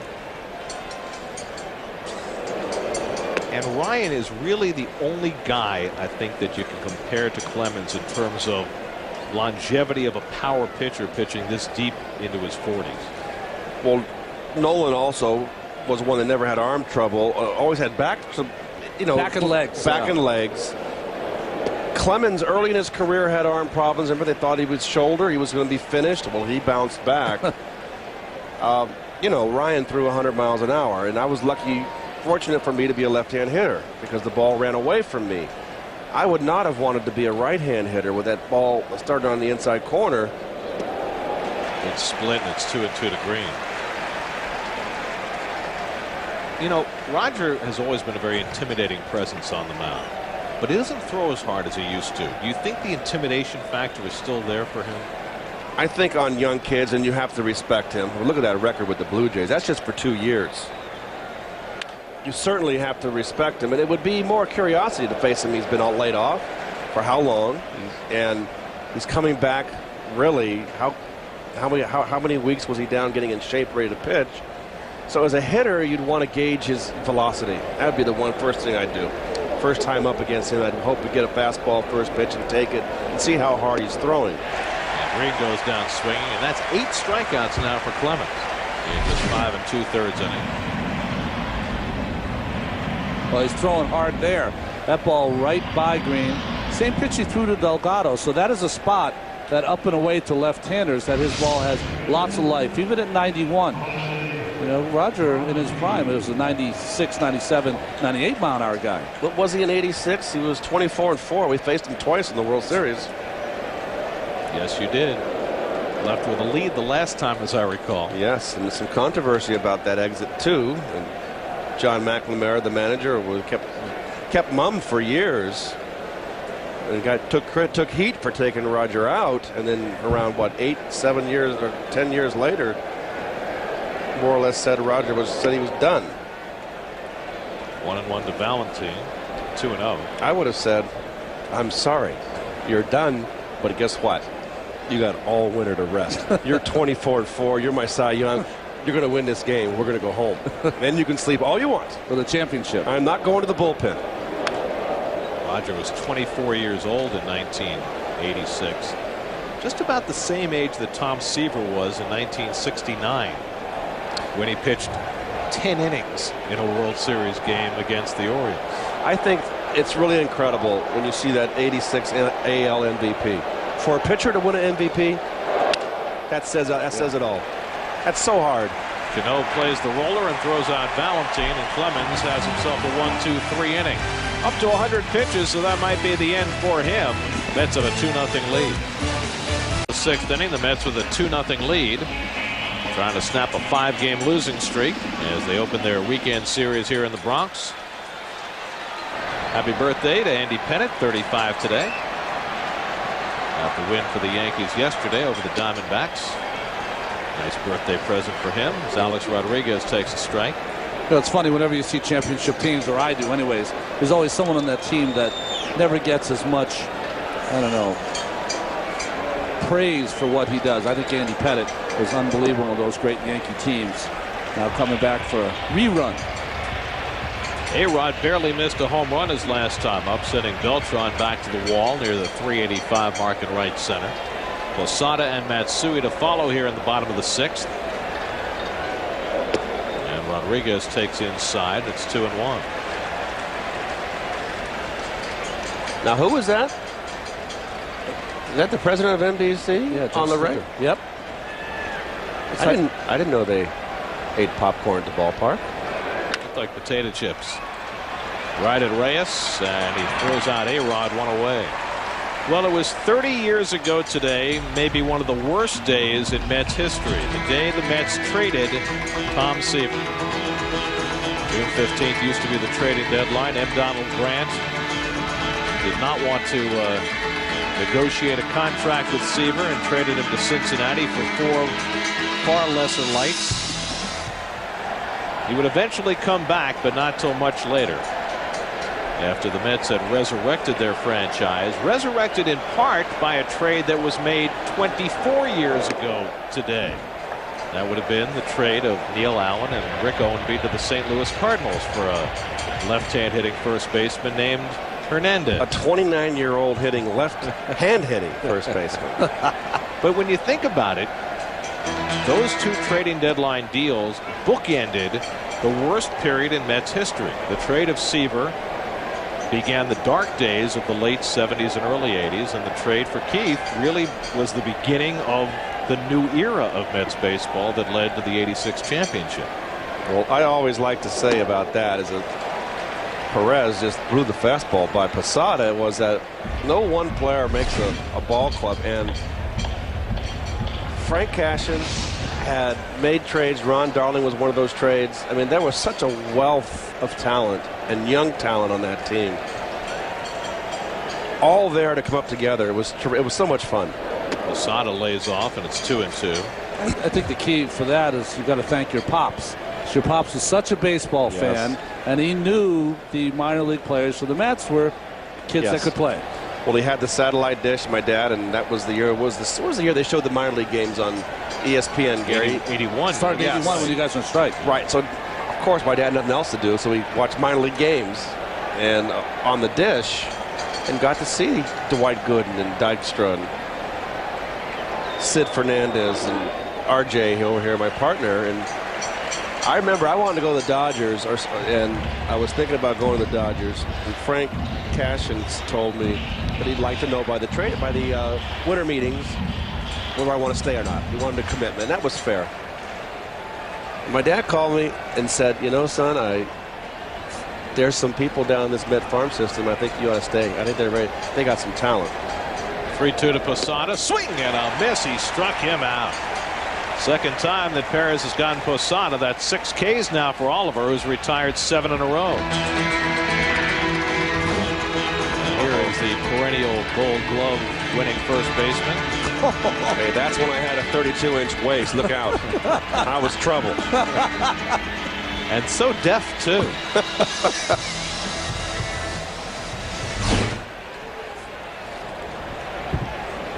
June 15th, that was 1983, the day of the Keith Hernandez trade. One remembered much more fondly than the one 30 years ago, dealing Seaver away for Pat Zachary and Doug Flynn and Steve Henderson and Dan Norman, and always felt for those guys because they could never fill Seaver's shoes. Wow. Cut by Matsui, and it's 1-1. Oh, you know what's happening, Ronnie? He's getting the strikeouts with the big hitters and the outs on the fastball. Luis Vizcaíno, very heavily used out of that Yankee bullpen this year, as Clemens has thrown 105 pitches through 6 innings. And Matsui takes the fastball for a strike, and it's 1-2. I think what happens, Keith, when you go up against Perez, you're thinking to yourself, you know, we got to work this guy in the count, tends to walk a lot of people. He's going right after him, throwing strikes, except for that 4th inning. He's been so aggressive. 1-2 to Matsui, drops down, and he fouls it off. And I'm not sure Rick Peterson likes to see that, but Perez with the sidearm against the left-hander. Well, I don't mind this with 2 strikes, but only do it 1 time. And I'll give Matsui credit that he was able to stay focused and stay in the at-bat. It's the old David Cone Laredo. That's right. Usually followed by a Laredo slider, but I don't know if Oliver Perez has that pitch. In the air to right center, chasing back Beltran, and he makes the catch. Side retired. 8 in a row retired by Oliver Perez. And just a little leap. I think he's getting tired. 2-0 New York Mets as we go to the 7th. Let's check out our Hummer upcoming schedule. Mets and Yankees, 2 more games here tomorrow on the CW11, and then we'll be back on SNY Monday night when the Twins come to Shea. Start of a 10-game homestand, 3 with Minnesota, 3 with Oakland, and 4 with St. Louis. You guys will be back next week, not me. That's the we. Well, Oliver Perez, I think once in a while he just can't help himself. He wants to get off the game plan with Laredo. That is hilarious. Classic. That is hilarious. Oh, no. that'll lead to a whole between inning lecture, won't it? He spent months trying to get him to stop doing that. Remember when you were a teenager and you got your dad mad and he'd be chewing you out and you look him in the eye and you shake your head and you were going in one ear and out the other. You weren't even hearing a word he said. Well, you're just hoping, how long is this going to last? You just described in a nutshell what my kids have done to me for years. Okay, Dad, could you stop? Toward the middle, Cano on the backhand as time with Franco running. And there's one away.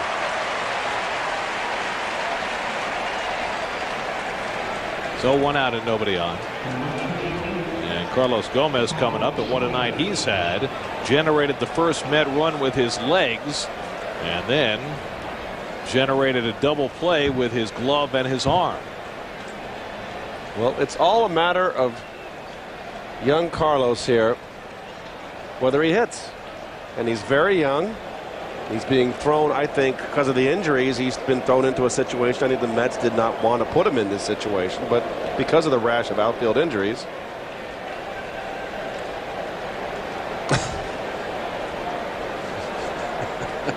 Oliver just going to keep on nodding. and he bunts it despite a pitch up and in. Cairo flips it to nobody, and Gomez has his second bunt hit of the night. Well, Clemens came up and in, and Gomez somehow was able to get that bunt down. Well, maybe other teams will start bunting on Roger. He's not a spring chicken anymore. He doesn't get off the mound like he used to.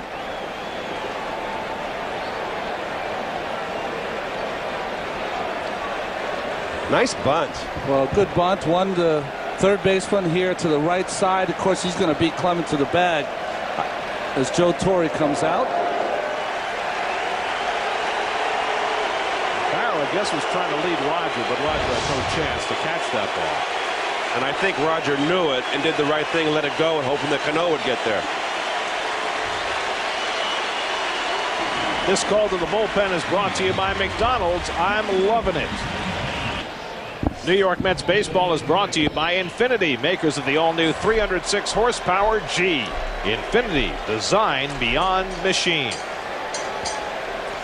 Well, Luis Vizcaino in the game, the much-traveled right-hander. It's his fifth organization, the New York Yankees. He's really struggled with his control. Look at that walks to strikeouts ratio. More walks than strikeouts. It's been a huge night for Jose Reyes, who homered in his last at-bat, his first since April the 21st. He had gone 200 at-bats without a home run.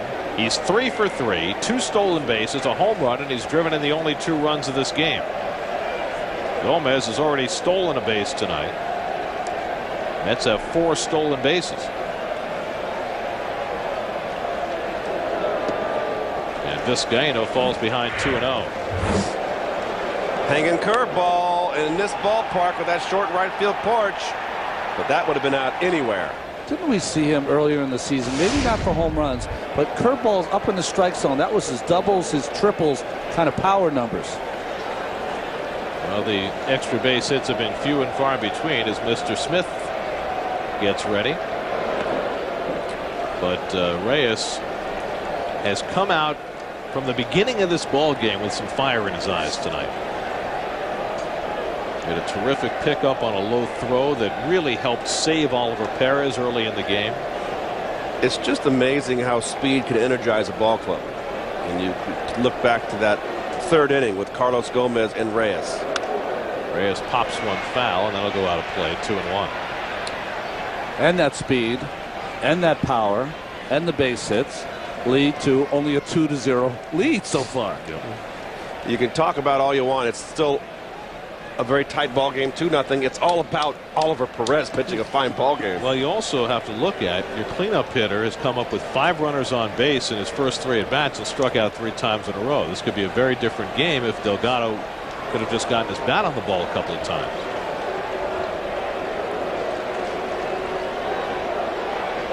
Two and one to Reyes.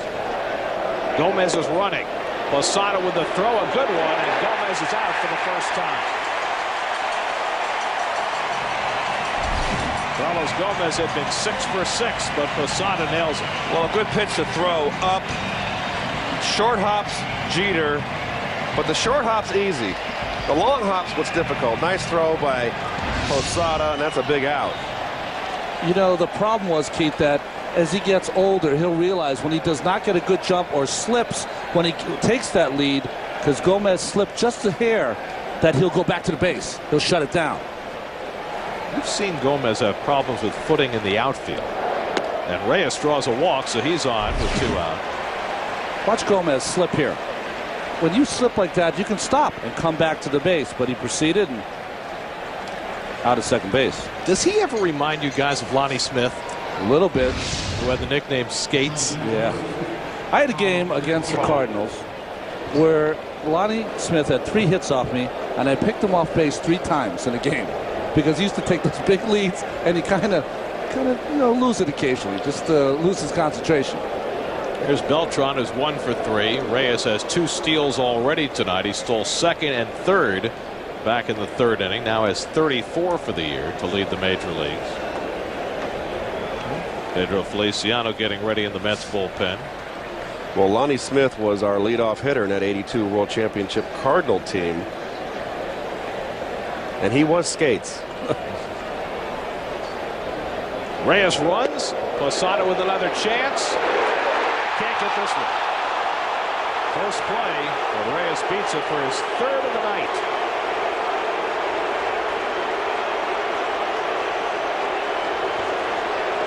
Jeter talking about it with the second base umpire Mike Winters. Well, nice, no wasted motion. This throw is waist high. Good call. If this throw is belt high and lower, he's out. Just close. Let's see. Very close. Just about a tie. Tie base goes to the runner.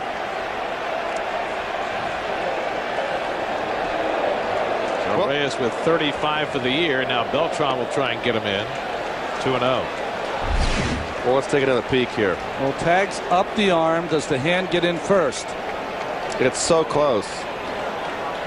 Jorge Posada has given a lot of credit the last couple of years since Tony Peña's been here with helping him with his throwing to second base. Tony, one of the best of his era. That's a great close-up, and I still don't know if he was out or safe. I agree.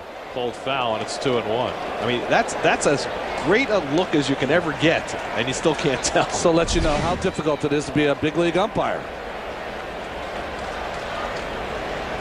Well, Mike Winters was right on top of it. Jeter argued about it for quite some time before finally giving up the conversation. And we've talked about it before. Since the umpires are under such scrutiny, that's a play my generation isn't out. Because the ball beat them, they would automatically call that base runner out. Now, not so much.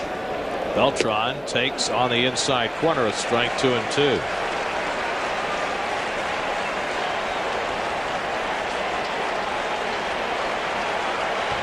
David Wright hoping for a turn on deck. Vizcaino ahead in the count on Beltran with 2 out.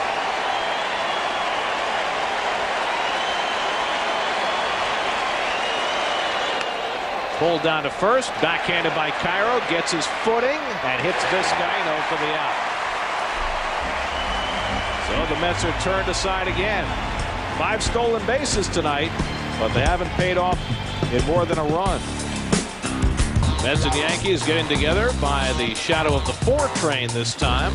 Mets took 2 out of 3 at Yankee Stadium, facing Roger Clemens in his second start of the season. Oliver Perez, who beat the Yankees in the Bronx. Mets have used their speed tonight. Carlos Gomez, with his most important game as a Met so far, scored a run and energized a double play. And Jose Reyes, for the first time in 200 at-bats, hitting a home run. He's also stolen 3 bases tonight. And the Mets have themselves a 2-0 lead as we go to the bottom of the 7th. Check out our Audi out-of-town scoreboard. Casey Blake has just homered in the bottom of the 8th to put the Indians in front of the Braves 4-3. Despite 2 Jimmy Rollins home runs, the Tigers are blowing out the Phillies at Citizens Bank Park. The Blue Jays behind Roy Halladay shutting out the Nationals bottom of the 7th. And the Marlins going up against Gil Mesh and the Royals in Kansas City.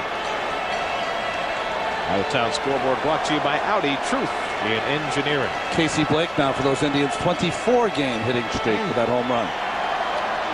Well, Oliver Perez has thrown 97 pitches through 6 innings. And he'll take on the lower third of the order, Robinson Cano in the bottom of the 7th.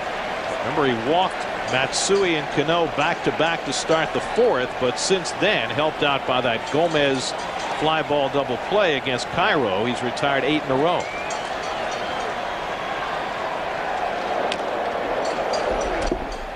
To Cano. The tag team is up in the Mets bullpen. Pedro Feliciano, Joe Smith. In case Perez needs help here in the 7th. Which I guess leads to the question, if this is Perez's final inning, who's going to pitch the 8th? Well, it'll all hinge on, it could be both. No, but it could, the question is, who starts the inning? Is it Aaron Heilman? Yeah. Because, you know, Aaron owned the 8th. But he's had some struggles in big spots in the 8th inning. I don't think anyone other than Wagner owns any position in that bullpen. And Perez falls behind Cano again, 3-1. Well, the Mets have done a lot offensively, but they've only managed 2 runs tonight. They've stolen 5 bases. They've had 7 hits in 7 innings, including Reyes' home run. You feel as though their lead should be larger. Off the fists, Valentine retreating. 1 away. There's ball 4 right there. Once again, the Yankees helping out Perez here. 3-1 count. You want to swing a little better pitch than that. Well, the 1-0 count, he also swung at a ball, so never really thrown a strike that entire at bat, helping out Oliver Perez. And Cano is a guy that has come into the game with a .307 on base percentage. He doesn't walk. He's a free swinger. Here's Josh Phelps, who struck out and flying to right. Well, Perez beat the Yankees, going 7 2/3 the first game of the season between these two clubs, and now trying to open this series with a big effort, and he's turned one in so far tonight. Well, you know, Gary, he's been a big game pitcher so far this season for the Mets, and if he hangs on with this one, he's beaten the Braves 3 times, twice down there. In the air to right center field, Green chasing over, and he's there, 2 out. And go back to, you know, his seminal performance as a big leaguer, which was Game 7 against the Cardinals last year. Even though he didn't get a win, he certainly proved he could pitch big in a big game. He's 6-5, and he can very easily be 9-3. Yeah.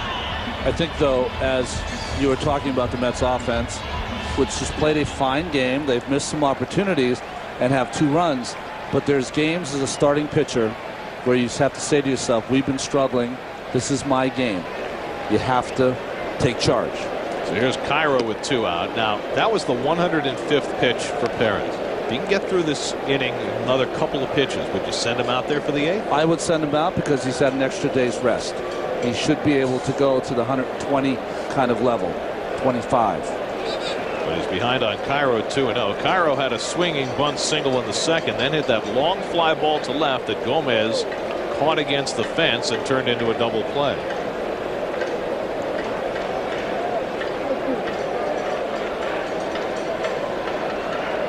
Oh, I just think it's, you know, you got a guy throwing a shutout against a very good hitting ball club. And in our day, Ronnie, he would be in there in the 8th inning. It wouldn't even be a question. Yeah, you take care of business. And not to say that. Little tapper for Perez to handle. Off balance throw, and he threw that one on target.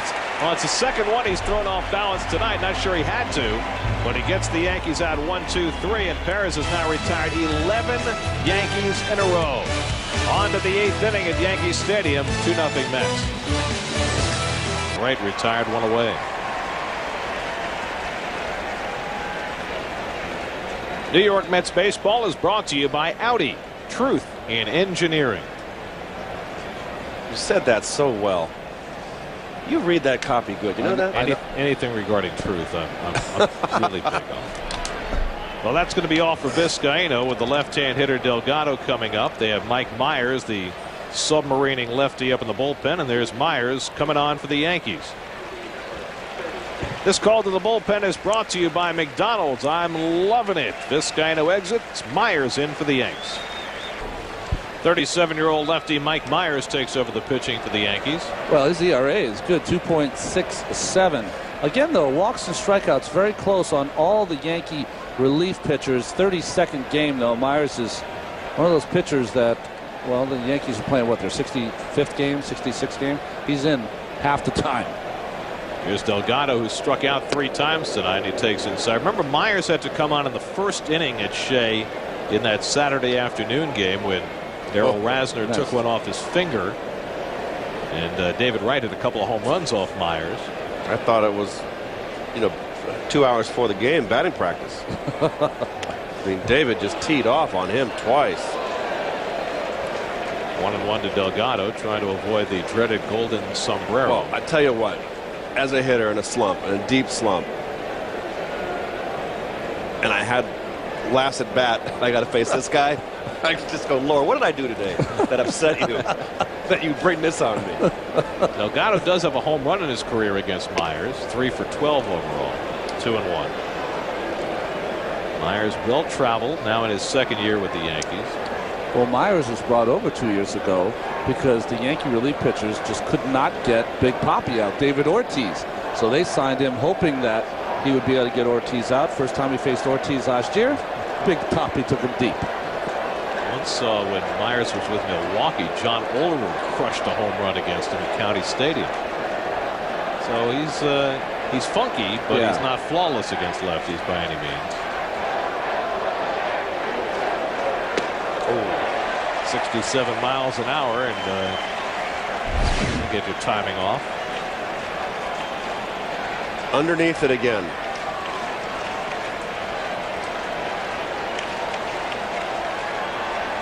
It's just been such a struggle for Carlos this year. 2-2 to Delgado. Struck him out. The golden sombrero for Carlos Delgado. The 4th time he's been struck out tonight. Well, it's just a little slider here. It just kind of sweeps across the middle of the plate. Oh, right down the middle. That's when you know that you are in a funk, a serious funk. So here's Loduca with 2 out and nobody on. Mets batting in the 8th and leading 2-0. The Yankees due to have the top of the batting order up in the bottom of the 8th. And it's looking for all the world as though Oliver Perez is going to start that last of the 8th inning. Loduca 0 for 3. And he takes a strike.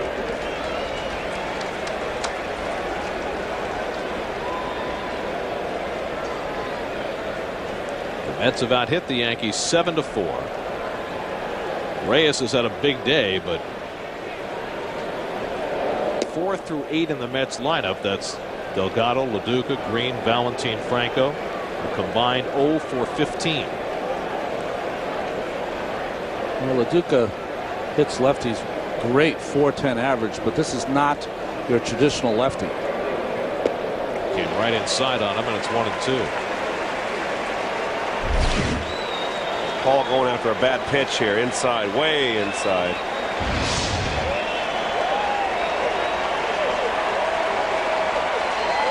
Guidry, the great Yankee lefty and pitching coach. That was a crew right there. Mattingly, Guidry, and Boa. Pulled foul. Larry Boa. Oh, there's Larry. I had right. more fun with Larry the year he played. The couple of months he played for the Mets. He mostly sat the bench. He didn't play too much, but boy, the stories he would tell and the intensity he brought to just that bench, not even playing. Well, he confirmed our suspicions that they were stealing signs in '84, the Cubs. That's right. 1-2 to Loduca. Reaches for it and taps it down to Cairo. And so the Mets go out 1-2-3 in the top of the 8th. We go to the bottom of the 8th at Yankee Stadium. Oliver Perez with a 2-0 lead. We go to the bottom of the 8th inning at Yankee Stadium. The Mets with a 2-0 lead, trying to snap a 5-game losing streak. Mets have lost 9 out of 10. The Yankees, meanwhile, have won 9 in a row, but they've been stymied tonight for 7 innings by Oliver Perez. Mets leading the Phillies by 2 games. The Phillies are trailing 12-6 to Detroit in the 8th inning. The Braves, by the way, just took a lead on Cleveland 5-4 in the 9th. The Yankees, who were 14.5 games out at their lowest point, now just 7.5 behind the Red Sox, who lead the Giants tonight as Melky Cabrera takes ball 1. Red Sox are up 7-2 on the Giants in the 8th at Fenway. Cabrera is 0 for 3, grounded out, struck out, flied out. And Perez falls behind him 2-0. Joe Smith, Pedro Feliciano staying busy.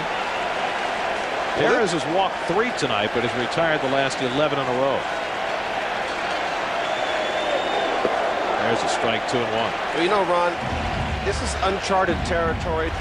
Most of the time, it's 7 innings out of starter. Yeah. Your manager showing confidence when you go out in the 8th.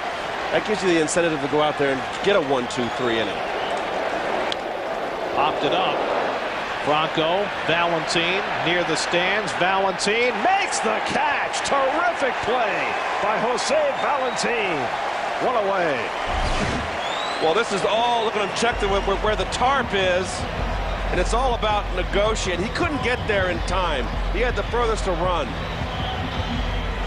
And that is just a nice play. And, you know, we just can't say enough about this guy. And, you know, no shying away from that tarp, even with the knee in a brace. This is the toughest ballpark. This probably in Fenway. To catch those foul pop-ups, you have such awkward angles there and so little room to deal with. So here's Jeter, 1 for 3, singled back in the first. Valentin made a nice play on him the last time up on a slow ground ball. Guys, remember earlier in the year in Washington, Willie, with the Mets losing, let Oliver Perez hit. He was asked out after the game, why did you let him hit in that situation? How can I tell him that I have confidence in him to go deep into a game unless I prove it? 2-0 to Jeter. Well, he's gone deeper into a game than any other Met this year. Up to 114 pitches now. No Met has thrown a complete game, but Perez went as long as 8 1/3. 7 1/3 so far tonight. 2-0 to Jeter, fouled away. And not throwing as hard as he was earlier when he was at 93 and 94, but still with a good enough fastball to get Jeter to foul it away. Ronnie, in the course of a game, you just had that graphic up there, balls and strikes. Where do you want to be percentage-wise on your strikes for overall? If best is 66-33, something like that. 2/3 strikes. That's your better games. Swing, and Bruce Fleming says no swing. First look at Bruce Fleming tonight, who, by the way, just announced he's retiring after this season after 37 years on the job. And he's umpired more games than anyone. Over 5,000 games, the most in history. What's Bruce going to do? Play golf. He can't be grumpy at the park anymore. 3-1 to Jeter. Line the other way. Toward the line is Green. Can't get it. Jeter to second. And he's in standing with a one-out double.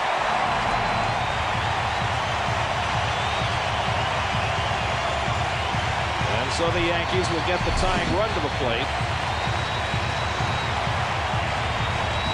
Well, Jeter looking like he's going that way all the way, and just out of the reach of Green. And Jeter, of course, hustling all the time. What a hustler he is. That'll be all for Oliver Perez.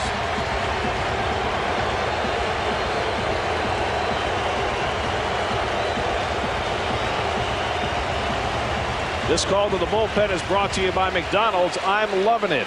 Pedro Feliciano comes on to face Bobby Abreu, trying to protect the lead. Oliver Perez, 7 1/3 shutout innings. He exits, and Pedro Feliciano enters. Roughed up in his last outing, 2/3 of an inning, 2 hits and a run. Bobby Abreu, 2 for 11 against Feliciano. Jeter at second. 1 out. Abreu the tying run at the plate. Had a 13-game hitting streak starting the night. He's 0 for 2 and a walk in this one.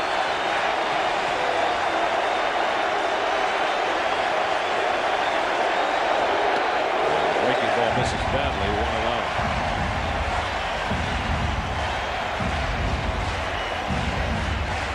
Feliciano, before that last outing against the Dodgers on Wednesday night, had kind of been immune from the Mets team-wide slump. Schoenweiss and Smith up in the bullpen. And the breaking ball fouled away, 1-1. Well, good cut right there by Abreu. Get me over slider. Got it away just enough. Got out in front a little bit. A-Rod on deck, so this will probably be the only batter for Feliciano. You got Joe Smith to pitch to A-Rod.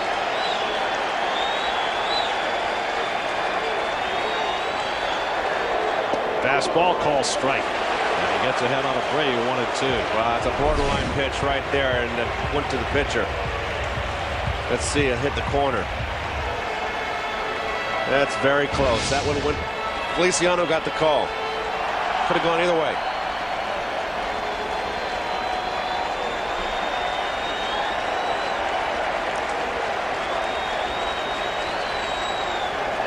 Breaking ball hit to center and hit well. Beltran back, got turned around, but finds it and makes the catch. Jeter tags and goes to third, but a nice recovery by Beltran to run down Abreu's ball for the second out. Well, he turned the wrong way at first and righted himself here and makes a big catch. You can see he turned over his left shoulder, his right shoulder first, and then made the correction. So Feliciano faces one batter and gets one long out from Bobby Abreu, who thought he had gotten it over Beltran, but came up a little bit short. Carlos runs it down. Feliciano leaves. Smith comes on. This call to the bullpen brought to you by McDonald's. I'm loving it. the most dangerous hitter in the American League. Joe last pitched on Tuesday night in L.A. Gave up a couple of infield hits in an inning in the third. A nice bounce back for him after a very rough outing in Detroit. Tying run at the plate in a 2-0 game. And A-Rod bounces one foul. Well, you got to love that sinker when you're a submariner, and it's a hard pitch to hit when you're a righty-righty, lefty-lefty matchup, and you run a sinker like this at you. It's tough to lift that ball, Ron. Yeah, and you got to love Latuca, you know, because he's calling the pitches. Joe Smith is not calling the pitches and believes in Smith enough to throw that sinker down and in to A-Rod. Jeter at third and 2 down. Swing and a miss. He just got a piece of it. 0-2. Well, he's run 2 sinkers in on him. The ball he's going to lift is the slider because it's more flat. He's going to have a hard time lifting a sinker.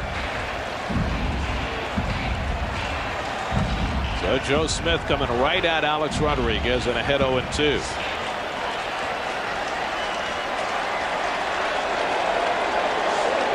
Aaron Howman up in the bullpen to join Schoenweiss. 0-2 to A-Rod. Hit hard right at David Wright.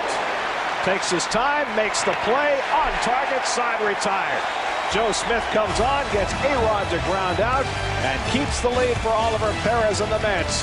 2-0 New York as we go to the... There's no obligation, so call the number on your screen now.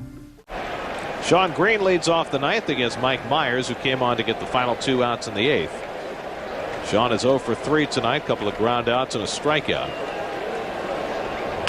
And he taps the first one up the first base line. Myers with the backhand flip, 1 pitch and 1 out.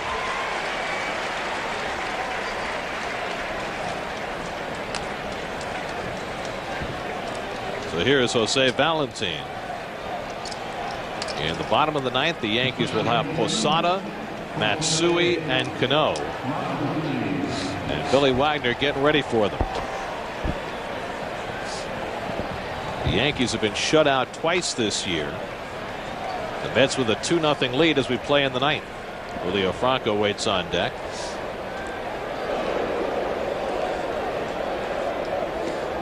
Valentin takes a strike. The Mets have played a very aggressive game tonight. 5 stolen bases, including 3 for Reyes, who has had the big night. 3 for 3, a home run, and both RBIs. Carlos Gomez has also played a big role with a couple of bunt singles and a big defensive play. Valentin pops it up, and an easy one for Posada. And there are 2 down. Well, I think the key is Reyes and Gomez in today's game, and of course Perez. They're the 3 stars of this ball game if the Mets hang on and win. Don't forget to join us back here on the CW11 tomorrow at 1 for Game 2 of the Big Apple battle between the Mets and the Yankees, live from the Bronx. Don't miss an inning as the Mets look to show their crosstown rivals why New York is their town now. The Mets battle the Yankees tomorrow at 1 right here on the CW11. Joe Torre set to make another pitching change. Wants the right-hander to pitch to Julio Franco. So Myers exits. This call to the bullpen brought to you by McDonald's. I'm loving it. Brian Bruni on to pitch. This brings the detail home. Carlos Gomez with that terrific catch at the wall turns it into a double play, doubling Matsui off second on that ball hit by Miguel Cairo. And that helped out Oliver Perez, who went 7 1/3 scoreless tonight. Bruni comes on to face Julio Franco with 2 out. He misses inside. Bruni was being used as a closer, setup closer in the minor leagues for the Arizona Diamondbacks. That never came to pass. Has become very popular in the bullpen for Joe Torre now, is working some of these close late innings. The only problem Bruni has is the same one that his predecessor Vizcaino has, just too many walks. Yeah. 19 walks in 28 innings. Carlos Gomez on deck if Franco can keep the inning going.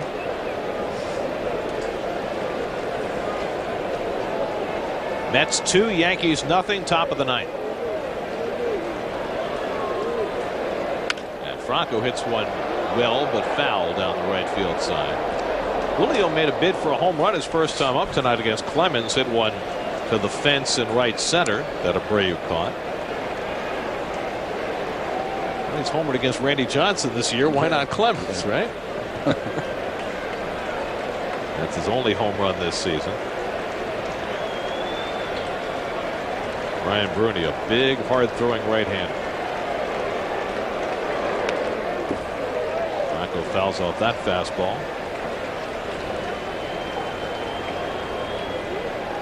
Franco's bat, by the way, looks a lot quicker tonight, doesn't it? Maybe that good feeling of being on the playing field. Wouldn't you love to hit at Citizens Bank Park? Oh, wow. You see where Philly got another run there, 12-7. Phillies have hit 5 home runs in that game, but they're down by 5 runs. That's a typical Citizens Bank Park game. That was a John Lever started that game, didn't he? Yes. Against Jeremy Bonderman, who gave up 6 runs but still beat the Mets his last time out. 2-2 to Franco. He fouls that one away. Well, Bonderman gave up those 6 runs. Sometimes you give up 6 runs and you should be taken out immediately. Bonderman pitched a lot better than his line.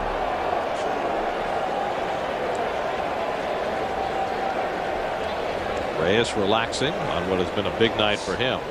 3 for 3 and a walk, home run, 2 RBIs, 3 steals.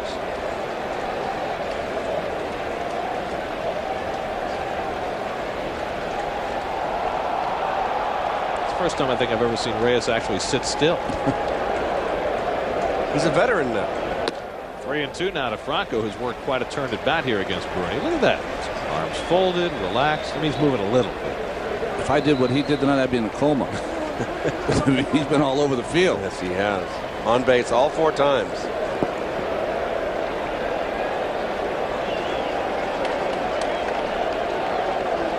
This will be the 8th pitch from Bruni to Franco. And he walked him. Now that's quite a turn at bat there for Julio Franco, and the Mets have a 2-out base run. Well, we talked about the walks for this bullpen of the Yankees. Extraordinarily one of their big problems. And I think that kills managers, doesn't it? That you bring in a reliever, face the right-hander, and end up with a walk. Well, the Mets drew only 1 walk in 3 games in Los Angeles. They've drawn 3 walks tonight. So that's some progress. Well, Whitey Herzog always told me, or not always told me, but told me what he looked for in a reliever was the first batter he faced. Because back in that day, they brought him in with men on base. It's critical that you get the first out. First batter you face, you get out. Gomez has 2 bunt singles tonight. And he lays off the fastball low, 1-0. Where was that pitch? This is a strike. Well, that looked like knee high to me. Depends how high your knees are.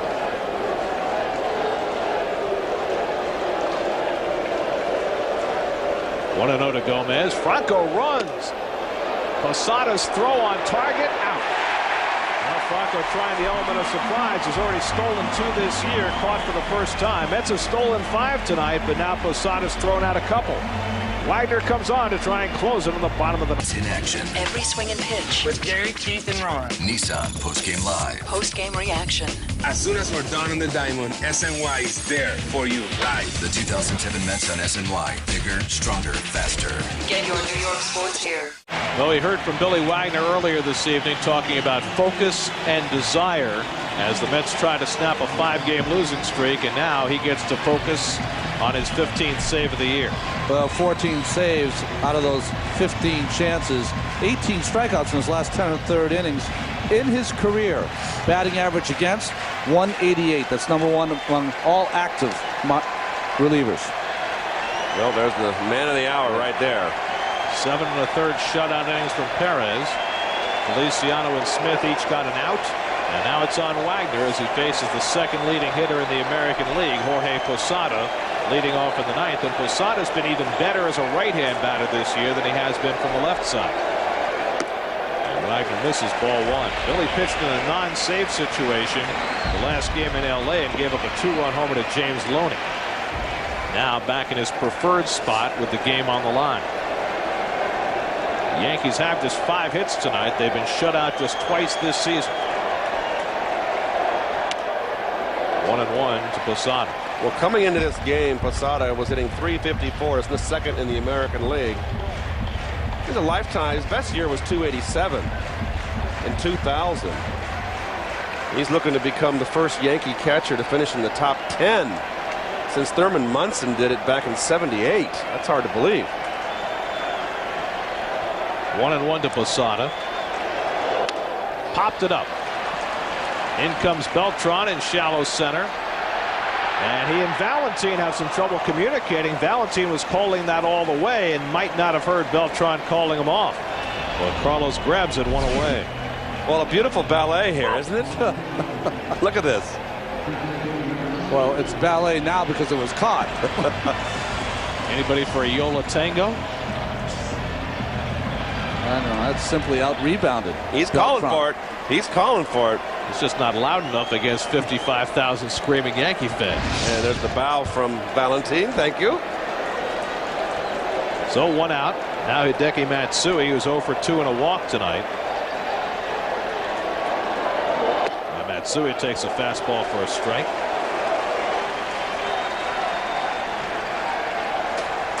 Matsui came in a hot hitter. He's been held in check. A-Rod came in red hot. He went 0 for 4. Abreu came in with a 13-game hitting streak, 0 for 3. Good slider by Wagner to get out on Matsui, 0-2. 55,259 here at Yankee Stadium. Don't forget post-game coverage tonight on SNY right after the game.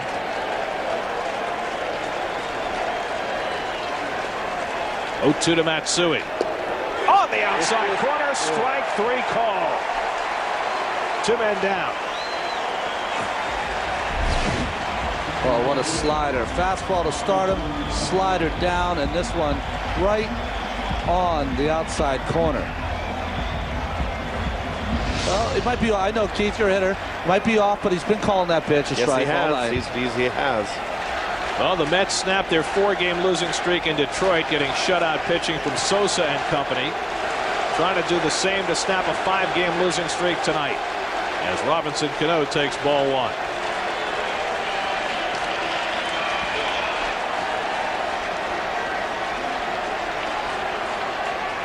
Cano 1 for 2 and a walk.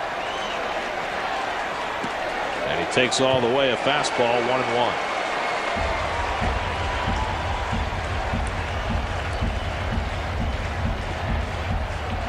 That's trying to make it 3 wins in 4 games against the Yankees as the mayor looks on.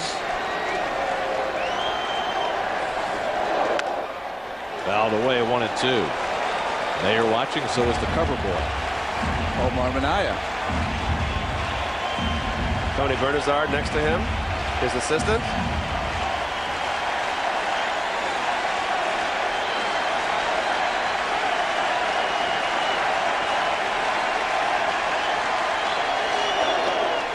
This is with a slider, and it's 2-2 to Cano.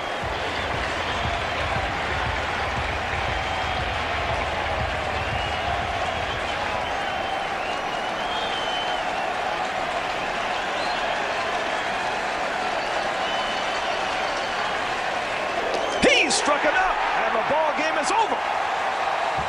Billy Wagner with a 1-2-3 ninth with a couple of strikeouts to save it for Oliver Perez. A huge night for Jose Reyes, and the Mets snap their 5-game losing streak by shutting out the Yankees, whom they've now beaten 3 out of 4 this season. Well, can't say enough, Keith, about Oliver Perez and his effort tonight, getting into the 8th inning, 7 and 3rd inning of great work, and the great speed of Jose Reyes and Carlos Gomez. Absolutely. Come and get it. What time do you guys get back on that road trip? 8:30 in the morning? 8:30, yeah. You know, it's a wasted off day. You got to sleep all day. Tough game to play.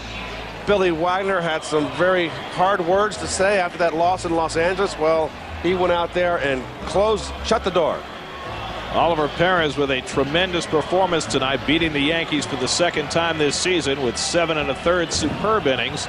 Feliciano and Smith each getting an out in the 8th, and then Wagner blowing them away in the 9th as Jose Reyes hit his first home run in 200 at bats, 3 for 3, drove in both runs, stole a couple of bases to boot, 3 bases on the night for Reyes, and Willie Randolph, keeping his cool, leads his team to a 2-0 win over his old ball club.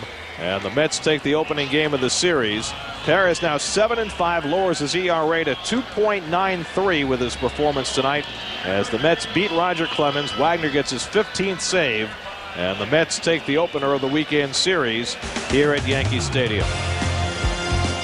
Game summary brought to you by Jeep. Mets win it 2-0. Back to the Bronx in just a moment. Network for their free video, and now it's your turn.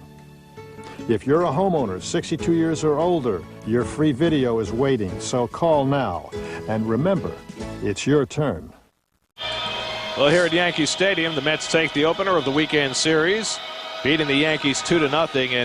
And the last 2 weekends, the Mets have had these losing streaks. It was Jorge Sosa who snapped the streak in Detroit, and tonight Oliver Perez, masterful here in the Bronx.